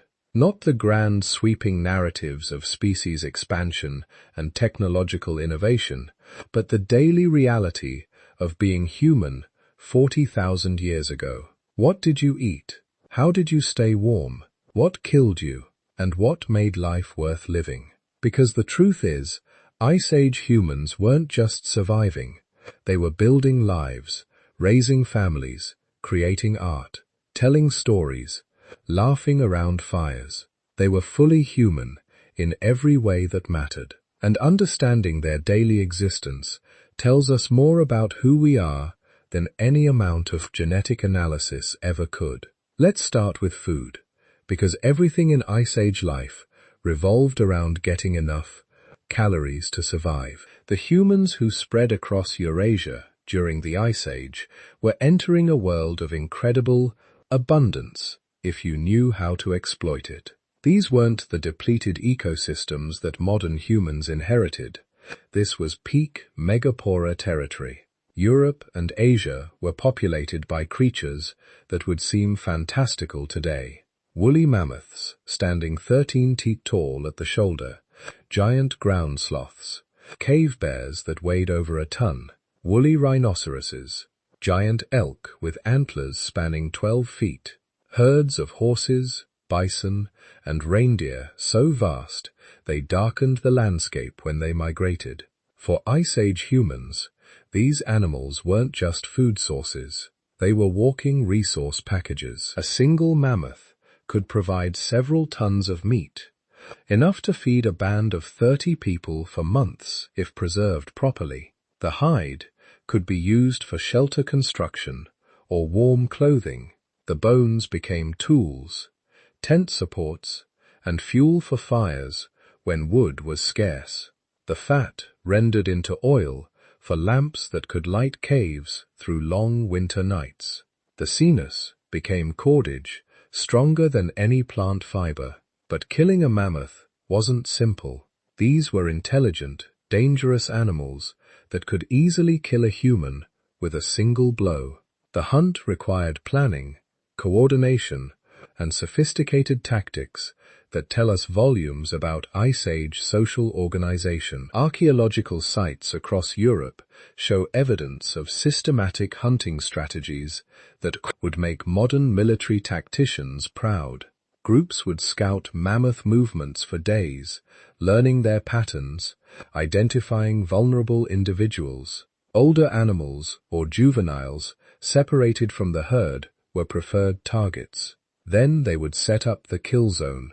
Sometimes this meant driving animals toward cliffs or into box canyons where escape was impossible. Other sites show evidence of pit traps covered with branches designed to immobilize large animals so hunters could finish them safely. The actual kill required multiple hunters working in perfect coordination. Some would approach from upwind, staying hidden until the critical moment. Others would position themselves along escape routes. When everyone was ready, they would launch their attack simultaneously. Spears thrown from multiple angles, coordinated movements to confuse and tire the animal, constant pressure until blood loss and exhaustion brought the mammoth down. This wasn't opportunistic scavenging. This was warfare against prey, and it required a level of communication and social coordination that only humans possessed.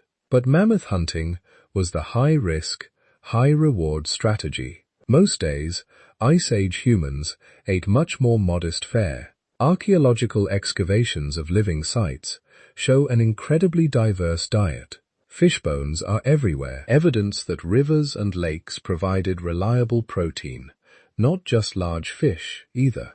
These people were catching everything from salmon to eels, using sophisticated traps, nets, and hooks carved from bone.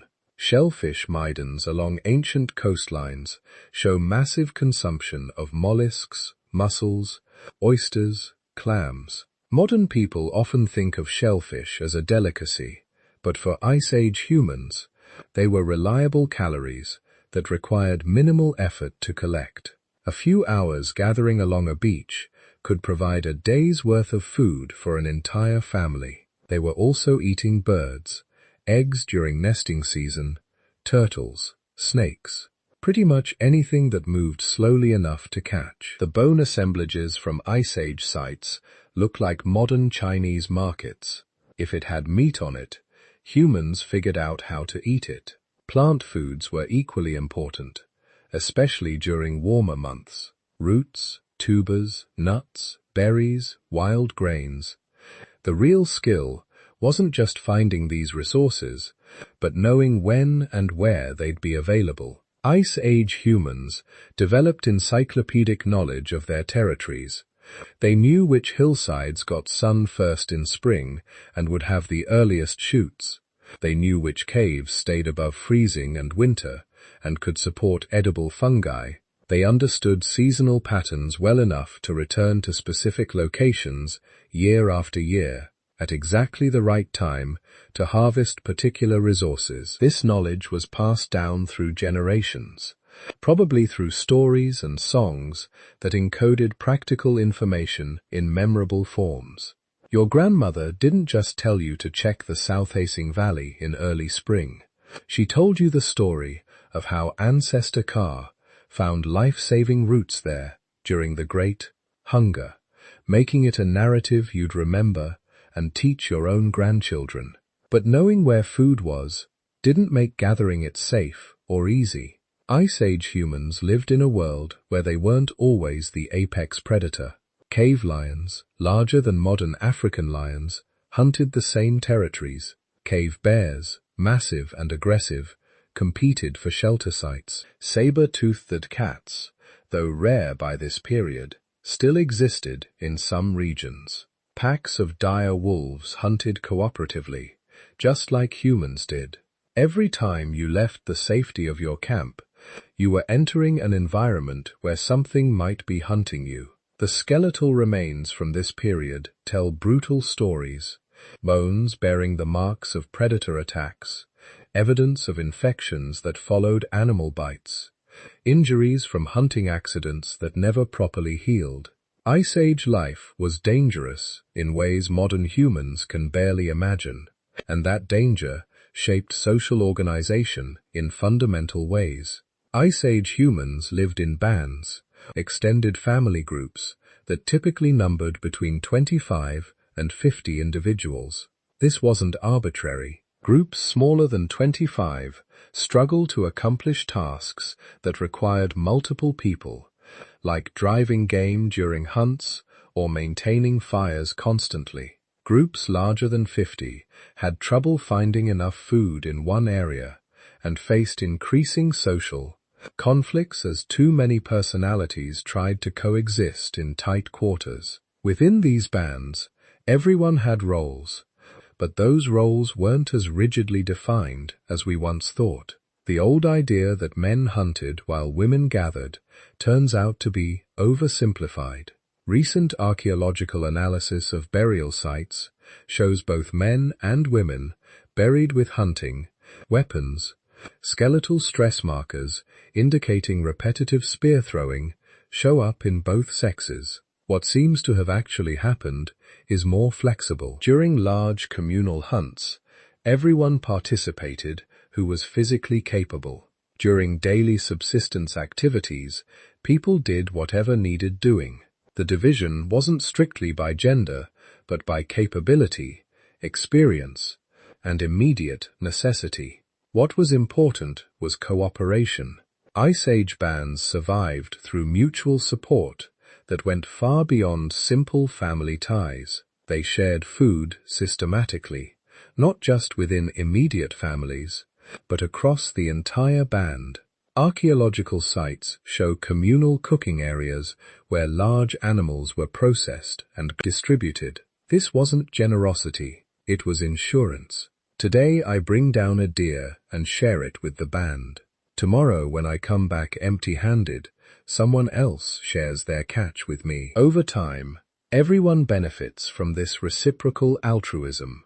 They also cooperated in childcare. Ice Age childhood was long, probably as long as in modern humans. Children didn't reach full physical maturity until their late teens. That's 15 years or more, when they consumed resources but couldn't fully contribute. No single family could bear that burden alone in a subsistence economy. So childcare became communal. Your children were watched and taught by the entire band. Aunts, uncles, grandparents, even unrelated adults all participated in raising the next generation. This created incredibly strong social bonds. You didn't just know your blood relatives, you knew everyone in your band intimately. You had shared experiences going back to childhood. You trusted these people with your life because you'd been trusting them your entire existence. But bands weren't isolated. They formed networks. Several times a year, multiple bands would gather at traditional meeting places, river confluences, mountain passes, coastal areas rich in seasonal resources. These gatherings served multiple purposes. They were trading events where bands exchanged resources and raw materials. Coastal bands might trade shells and fish oil for inland flint and furs. Groups from different territories would share information about game movements, weather patterns, and dangers. Most importantly, these gatherings were marriage markets. Ice Age bands practiced exogamy, marrying outside your immediate group. This wasn't just cultural preference, it was genetic necessity. Bands were small enough that without regular genetic exchange, inbreeding would quickly become a problem. So these seasonal gatherings were where young people met potential partners from other bands, where alliances were formed between groups, where the social fabric that connected distant communities was maintained and reinforced. The archaeological evidence for these gatherings is subtle but unmistakable. Sites that show sudden spikes in population, areas where raw materials from hundreds of miles away all show up together. Locations that were used repeatedly over thousands of years, becoming traditional meeting grounds. And at these gatherings, humans did something that set them apart from every other species on Earth. They created art. The cave paintings of Ice Age Europe are some of the most haunting human creations ever made. Lascaux, Chauvet, Alamira. Images of animals rendered with such skill and accuracy they could have been painted yesterday, instead of 30,000 years ago. Horses mid-gallop, their muscles captured in flowing lines.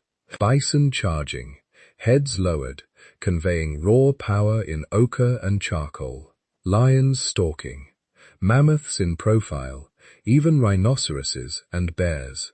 But these weren't just pretty pictures.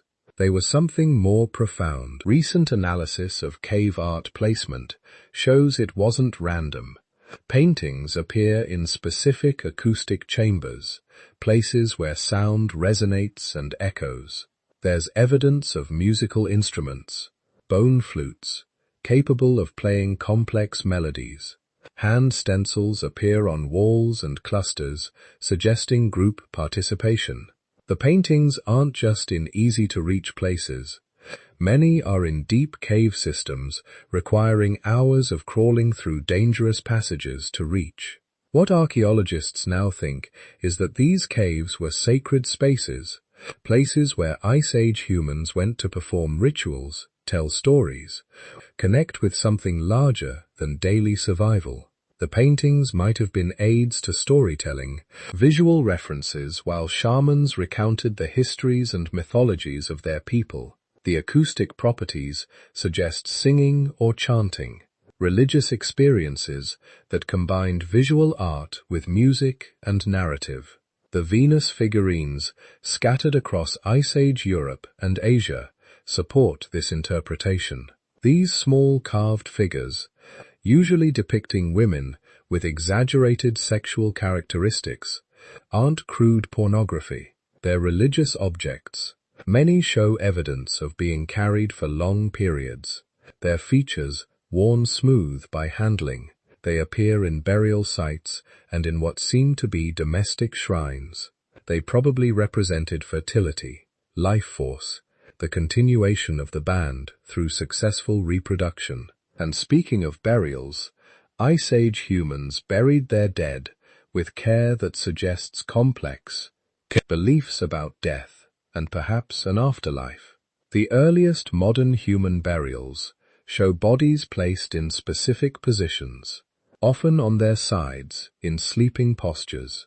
Grave goods appear, items placed with the deceased for reasons we can only speculate about. Stone tools, ochre pigments, animal bones, shell ornaments. One famous burial, the Red Lady of Paverland, turned out to be a young man buried 33,000 years ago, wearing ivory jewelry and covered in red ochre. The grave goods suggest high social status, possibly a leader or shaman. Some burials show evidence of flower pollens, suggesting bodies were covered with plants before burial. Others contain children interred with elaborate grave goods, indicating these weren't just beloved individuals, but members of communities that valued them enough to sacrifice valuable resources. What this tells us is that Ice Age humans had developed symbolic thinking about death. They conceived of the deceased as continuing in some form. They believed that items placed in graves would accompany or assist the dead. They performed rituals that suggested grief, memory, and possibly hope for reunion. They were fully modern humans psychologically, not just in brain size or tool use, but in emotional and spiritual complexity. But spirituality didn't protect them from the harsh realities of Ice Age mortality. Infant mortality was catastrophic by modern standards. Skeletal evidence suggests perhaps 40% of children died before age 5.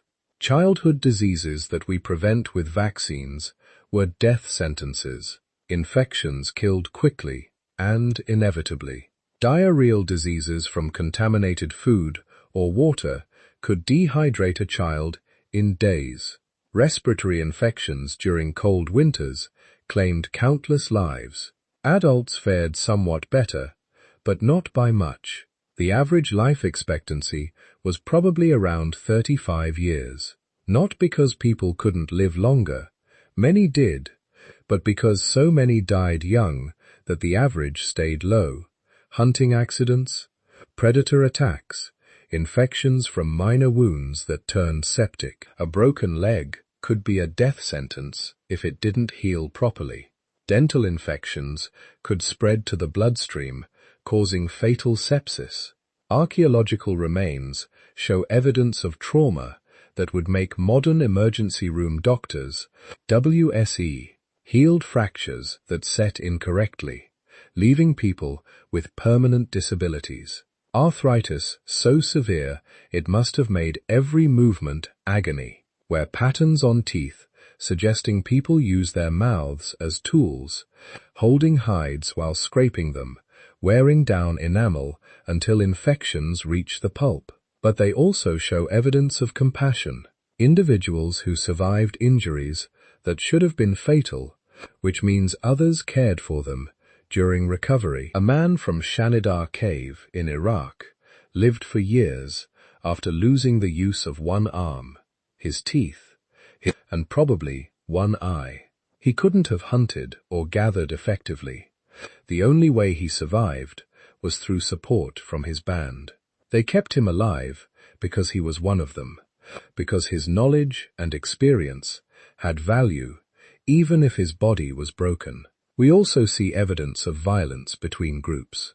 Not constant warfare, but episodic conflicts that left their marks in the archaeological record. Skulls showing trauma from club blows, bodies buried hastily without grave goods, suggesting they were enemies or deaths in raids. Sites that were burned and abandoned suddenly, fortified camps with defensive ditches. Competition for resources sometimes turned violent when groups encountered each other in disputed territories. But this violence seems to have been the exception rather than the rule. Most sites show evidence of exchange rather than conflict. The genetic evidence of interbreeding between groups indicates cooperation was at least as common as violence, and cooperation required communication. This is where storytelling enters the picture, not just as entertainment, but as technology as important as stone, tools, or fire. Ice Age humans lived in a world without writing. Everything they knew had to be remembered and passed down orally. The locations of water sources, the migration patterns of prey animals, the medicinal properties of plants, the boundaries of allied territories. All of this was encoded in stories. But stories do something more than transmit information. They create identity. They bind groups together through shared narratives. When your band sat around the fire at night, exhausted from the day's labor, and the elders began telling the old stories, you were participating in something profound. You were learning who your people were, where you came from, what values you should hold, how to be human in the way your ancestors had been human. The stories probably mixed practical knowledge with mythology, tales of great hunts that also taught tracking techniques, stories of ancestral heroes that encoded information about territorial boundaries and relationships with neighboring bands, myths that explained natural phenomena while teaching children about dangers and opportunities in their environment. Music accompanied the stories. Those bone flutes weren't just for cave rituals. They were everyday instruments that made hard work more bearable and celebrations more close. Music, rhythm and melody helped people coordinate their movements during communal tasks. Songs probably accompanied nearly every group activity, from hide processing to tool making to simply walking between camps. And through all of this, through the danger and hardship and loss and violence, Ice Age humans were doing something remarkable. They were living full lives. They weren't just surviving. They were experiencing joy, love, friendship, wonder. They looked at the night sky and felt awe. They held their children and felt fierce protective love. They mourned their dead and felt grief. They celebrated successful hunts and felt pride and satisfaction. The archaeological record captures only fragments of these inner lives, but we know they existed because we experience the same emotions today, because the humans who painted those cave walls and carved those Venus figurines and buried their dead with flowers were us genetically, neurologically, emotionally identical to modern humans. They just happened to live in a world where staying alive required knowledge, strength, cooperation, and sheer determination that few modern humans could match, where a single mistake could mean death, where winter wasn't an inconvenience, but a life-threatening ordeal, where food security was never guaranteed and danger was always present. And yet, they didn't just survive that world, they mastered it. They spread across entire continents. They raised families and created art, and told stories and laughed and loved and grieved, and hoped. They were our ancestors, and every human alive today carries the genetic signature of their success, the adaptations that let them thrive in Ice Age. Landscapes are still written in our DNA. The social structures they developed are still the foundation of human communities. The artistic traditions they pioneered still inspire us today. When you look at cave paintings in museums or photographs, you're not looking at the work of primitive savages, barely more advanced than animals. You're looking at the creations of people who are exactly as human as you are, who faced a world far more challenging than anything modern humans encounter, and who not only survived, but created beauty and meaning, and left a legacy that stretches, unbroken, across 40,000 years. That's the real story of life and death in the Ice Age. Not just survival, but humanity. Full, complete, complex humanity, expressed under the most difficult circumstances imaginable. And everything we are today, all our achievements and societies and dreams, grew from the seeds they planted during those frozen millennia, when being human meant something raw and immediate and profound that we've almost forgotten. So, here we are, 300,000 years after modern humans first evolved, 70,000 years after we left Africa, 30,000 years after we became the last human species standing, 7 billion of us scattered across every landmass on Earth, speaking 7,000 languages, practicing 10,000 different ways of being human. What do those ancient journeys have to do with us today? Everything. Those migrations didn't just spread humans across the planet. They made us who we are, literally. The choices our ancestors made, the environments they encountered, the other humans they met and sometimes mated with, all of it is written into our bodies, our minds, our DNA. Let's start with the most obvious legacy, your physical appearance. The way you look right now reading this is a direct result of where your ancestors traveled and what they encountered when they got there. Take skin color.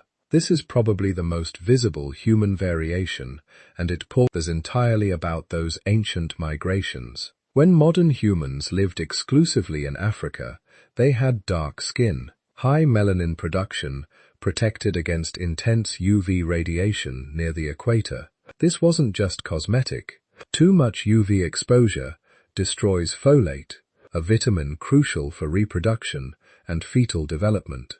Dark skin was literally a matter of survival, but when human populations migrated north into Europe and Asia, they encountered a completely different selective pressure, less intense sunlight. Suddenly, dark skin became a disadvantage. Melanin blocks UV radiation, but humans need some UV exposure to produce vitamin D. In northern latitudes with less sunlight, Especially during long winters, people with very dark skin couldn't produce enough vitamin D. Vitamin D deficiency causes rickets, a disease that deforms bones and can make childbirth deadly for women. So, natural selection favored lighter skin in northern populations. Not immediately. This took thousands of generations, but eventually European and Northern Asian populations evolved significantly reduced melanin production. The genetic mutations that cause light skin are relatively recent. Some only became widespread in the last 10,000 years. This means your skin color is one of the most recent evolutionary adaptations in human history. And it's a direct map of where your ancestors migrated. Dark skin near the equator, light skin in the north, intermediate shades in between. Your body is wearing a genetic map of ancient journeys.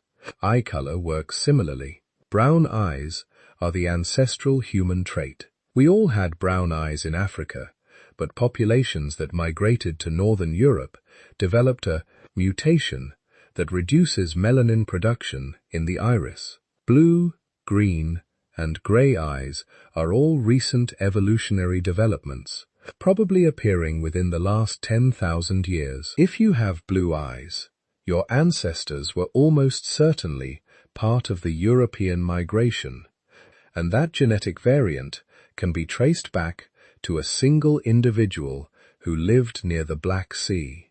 Hair texture is another migration marker. Tightly curled hair, like dark skin, is protective in hot climates. It creates an insulating layer of air above the scalp that helps regulate temperature and protects against UV damage. But in colder climates, this advantage disappears. Populations in northern regions evolved straighter hair, while those who remained in tropical areas maintained the ancestral curly hair type. Again, your hair is telling the story of where your ancestors traveled. Body proportions show the same patterns. Remember how Neanderthals evolved robust builds for Ice Age Europe? Modern human populations show similar adaptations, though less extreme. People whose ancestors lived in cold climates for thousands of years tend to have stockier builds, shorter limbs, relative to torso length. This is basic physics. Compact bodies have less surface area relative to mass, which means less heat loss. Populations in tropical regions show the opposite pattern. Taller, more slender builds with longer limbs. More surface area means more efficient cooling through sweating. Some of the tallest, most slender people in the world are East African populations who never left the ancestral homeland. Some of the stockiest builds are found in Arctic populations who migrated to the coldest extremes. These aren't just interesting variations. They're proof that human evolution didn't stop when we left Africa. We continued adapting to local environments for tens of thousands of years, and we'd still evolving today. But the most profound legacy of these ancient migrations is invisible. It's in our DNA, in patterns of genetic diversity that tell stories of bottlenecks, founder effects, and ancient encounters with other human species. Here's something that surprises most people. Despite spreading across the entire planet and adapting to radically different environments, humans are remarkably genetically uniform. Compared to most other species, we have very low genetic diversity. Two humans from opposite sides of the planet are more genetically similar than two chimpanzees from neighboring troops in the same forest. This goes back to the bottleneck. That 117,000-year near-extinction event eliminated most human genetic variation. When the population finally recovered and expanded, all modern humans descended from that tiny surviving group. We're all incredibly closely related, but But here's where it gets interesting. The genetic diversity we do have shows clear geographic patterns that map directly onto those ancient migrations. And the patterns tell us exactly how humans spread across the planet.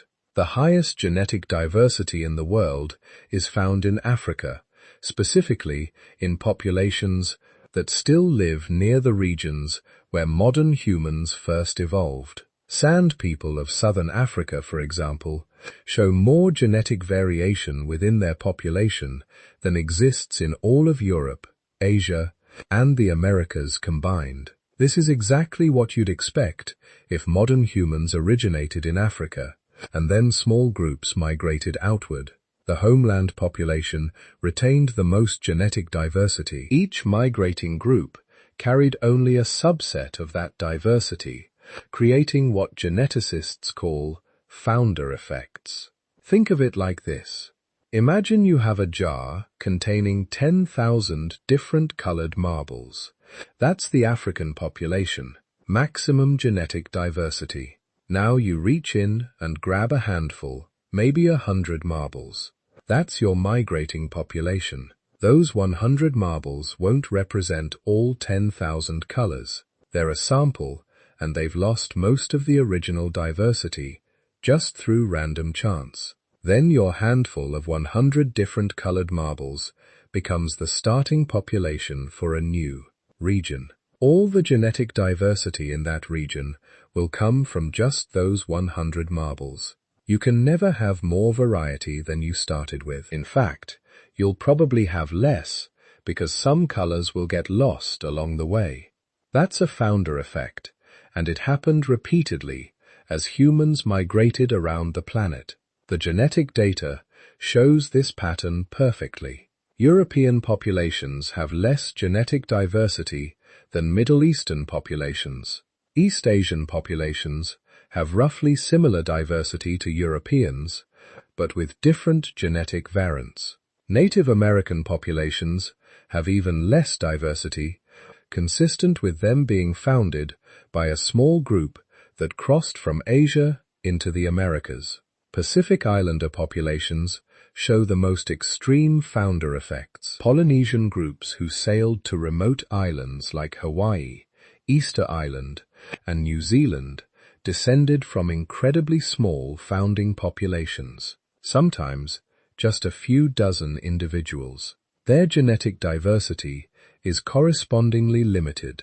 This matters for practical reasons today. Certain genetic diseases are more common in some populations than others, not because of anything inherent to those populations, but because of founder effects and genetic drift over thousands of years. Understanding these patterns helps medical researchers develop better treatments and identify genetic risk factors. But the really exciting discoveries have come from ancient DNA. In the last 15 years, scientists have developed techniques to extract and sequence DNA from bones tens of thousands of years old. And what they've found has revolutionized our understanding of human history. Remember how I said everyone of non-African descent carries about 2% Neanderthal DNA?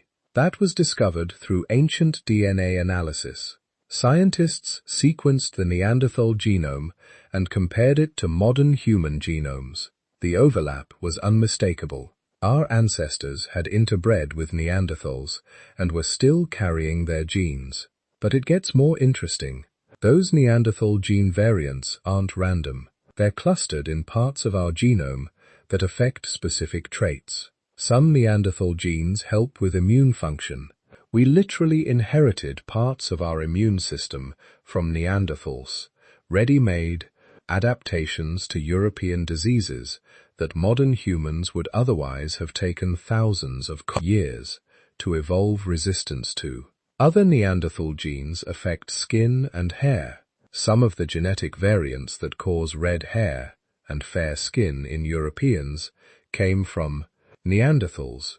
They had already evolved these adaptations for low-light environments. When modern humans arrived in Europe and interbred with Neanderthals, we picked up these useful traits through hybridization. Denisovan DNA shows up in similar patterns. East Asian populations carry small amounts of Denisovan DNA, but Pacific Islanders carry much more, some as high as 6%. And some of these Denisovan genes are still providing survival advantages today. Remember those Denisovan genetic variants that help process oxygen at high altitude? They're still functioning in modern Tibetan populations, allowing people to live comfortably at elevations that would incapacitate most humans. There's another Denisovan gene variant found in some Pacific Island populations that affect body fat distribution. It appears to be an adaptation to traditional maritime lifestyles, helping with buoyancy and temperature regulation during long periods in water. Ancient interbreeding gave modern humans ready-made adaptations for island life. But here's what's really profound. These encounters with other human species didn't just give us useful genes. They gave us a more robust genetic toolkit. Overall, interbreeding increased genetic diversity in the migrating populations that had lost diversity through founder effects. It's like our ancestors found genetic treasure chests left by their evolutionary cousins, and they grabbed everything useful. This challenges old ideas about human evolution. We used to think species were distinct, separate, competing for dominance. The reality was much messier and more interesting. Different human species encountering each other didn't just fight. They sometimes cooperated, formed relationships, had children together. The boundaries between species were porous. We're not purely one thing. We're a blend, the product of multiple human lineages coming together. Every person outside Africa is part Neanderthal. Many Asians are part Denisovan. We're all hybrids, carrying the legacy of multiple human species in our DNA.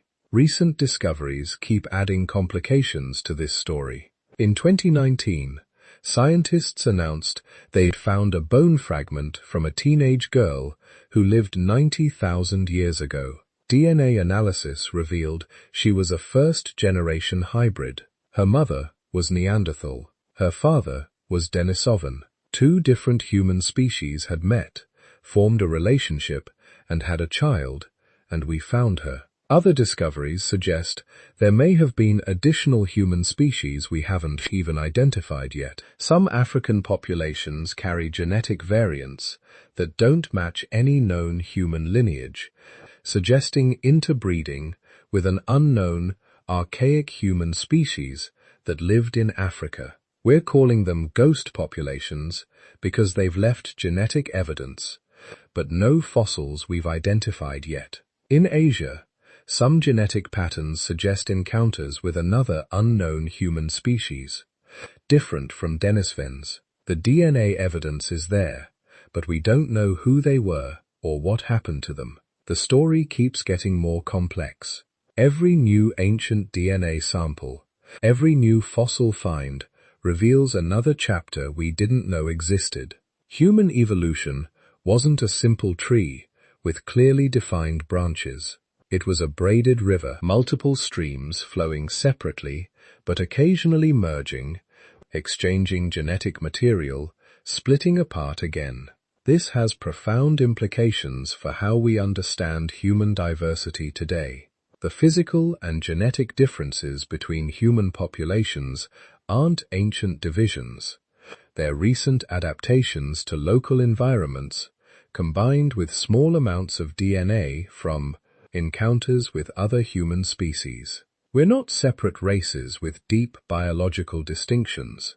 We're one incredibly young species that underwent a severe genetic bottleneck, then rapidly expanded and adapted to different environments over just a few thousand generations. There hasn't been enough time for significant genetic divergence between populations. The differences we see are surface-level adaptations that evolved quickly because they provided immediate survival advantages. Understanding this matters. For centuries, People have used superficial physical differences to justify treating other human populations as fundamentally different or inferior. But genetics tells us unequivocally that these ideas are scientifically baseless. All modern humans are descended from the same small bottleneck population. We share 99.9% of our DNA with every other human on Earth. Those ancient migrations didn't create separate human types. They created a single human species with superficial adaptations to local environments. We're all African in origin. We're all carrying Neanderthal genes if our ancestors left Africa. We're all the product of the same evolutionary pressures and the same ancient journeys. But those journeys also gave us something else: cultural diversity. As human populations spread across the planet and adapted to different environments, they developed thousands of different ways of being human, different languages, different technologies, different social structures, different ways of understanding the world. Linguists have traced language families back through time, constructing family trees that mirror the genetic evidence of human migrations. The languages spoken today in Europe, Iran, and India all descended from a common ancestral language called Proto-Indo-European, probably spoken around 6,000 years ago by populations living north of the Black Sea. Chinese, Japanese, Korean, and many Southeast Asian languages form different family trees, reflecting the independent migrations and developments of Asian populations. Native American languages show patterns consistent with people crossing from Asia in multiple waves over thousands of years. African languages show the most diversity, just like African genetics. Thousands of distinct languages, some as different from each other as English is from Chinese, all spoken within a single continent. This reflects both Africa's role as humanity's homeland and the fact that African populations had more time to develop linguistic diversity. Some of our most fundamental human capabilities, our ability to learn language, to transmit culture, to cooperate in large groups, were forged during those ancient migrations. Small groups traveling into unknown territories needed better communication to survive. They needed to share knowledge quickly and accurately.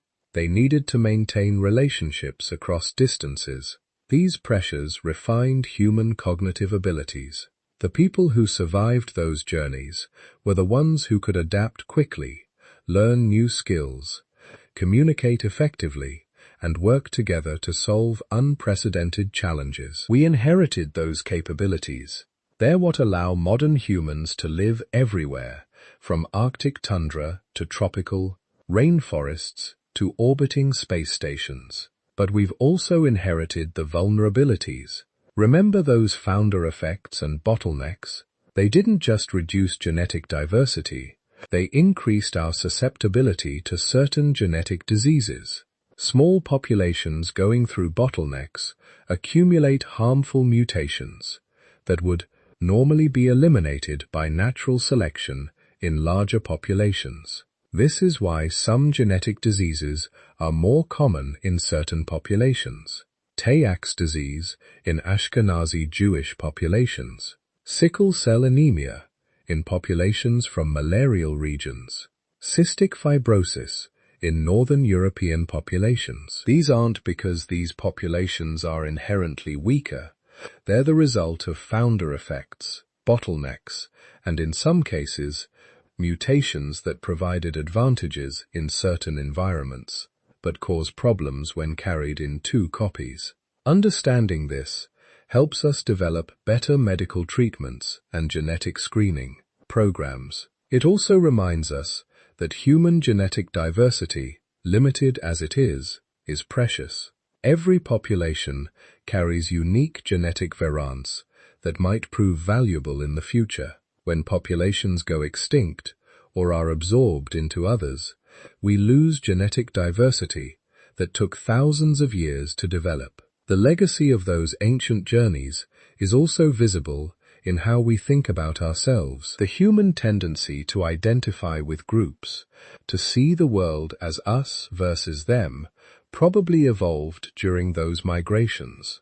Small groups traveling through dangerous territories needed strong internal cohesion.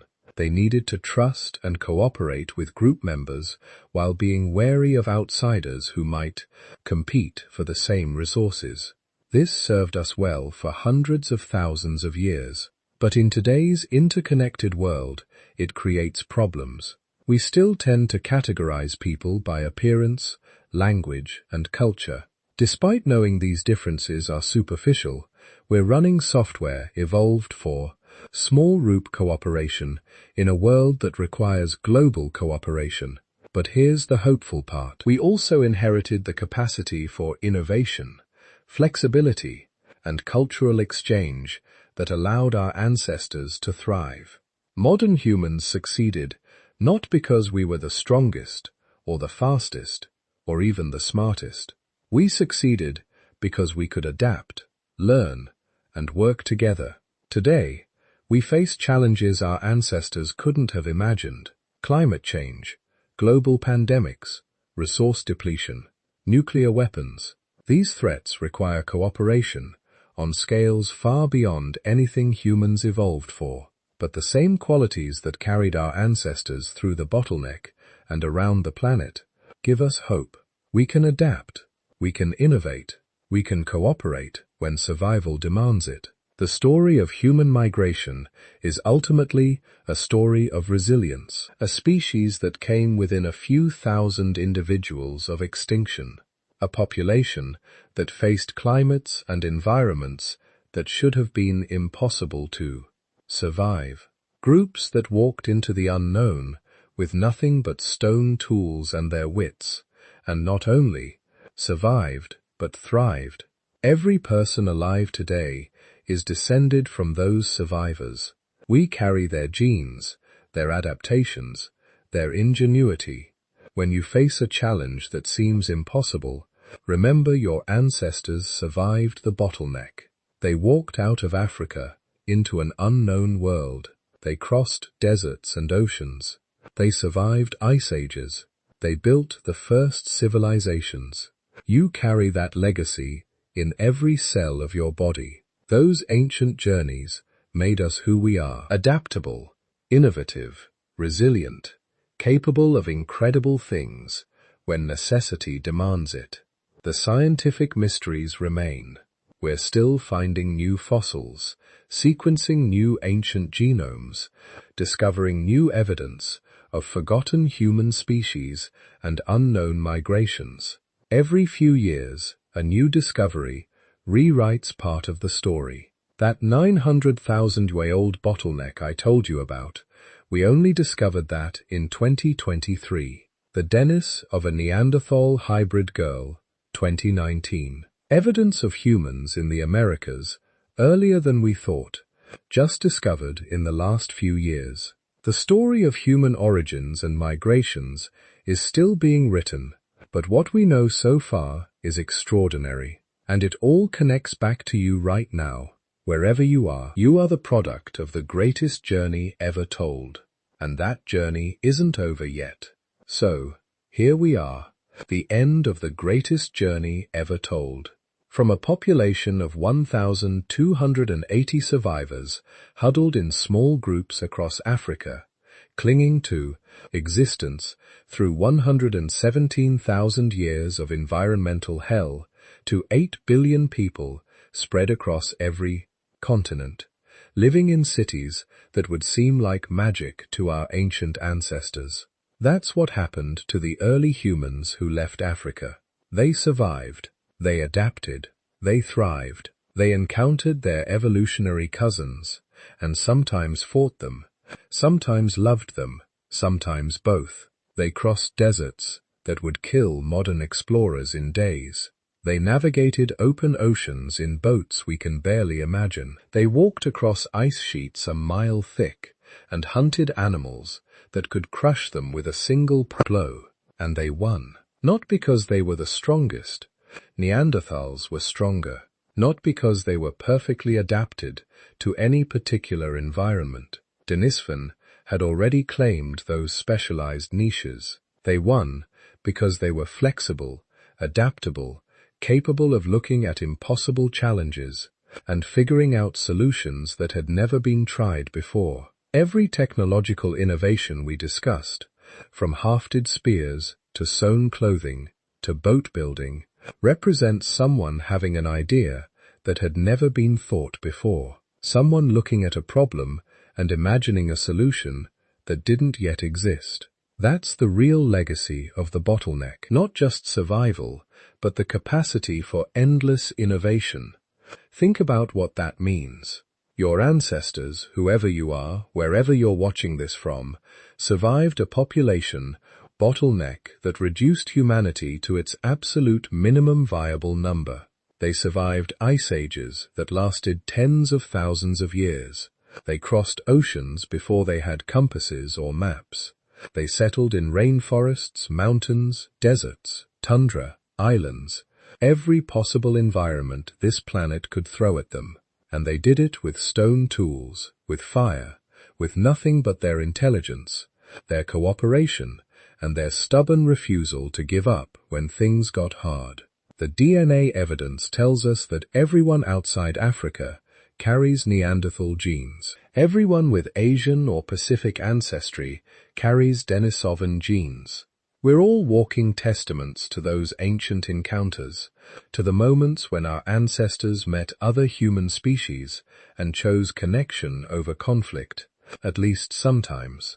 But more than that, we're all carrying the genetic signature of the bottleneck, that chromosomal fusion that marked our species 900,000 years ago, the neural adaptations that were selected for during those desperate millennia, the capacity for language, for symbolic thinking, for technological innovation that allowed our ancestors to not just survive, but to remake the world in their image. When you're sitting in traffic, frustrated about being late to work, you're using cognitive abilities that were refined during Ice Age hunts. When you're navigating complex social relationships at work or school, you're drawing on social intelligence that evolved to maintain kinship networks across vast distances. When you're learning a new skill from a YouTube video, you're exercising the same cultural learning abilities that allowed stone tool techniques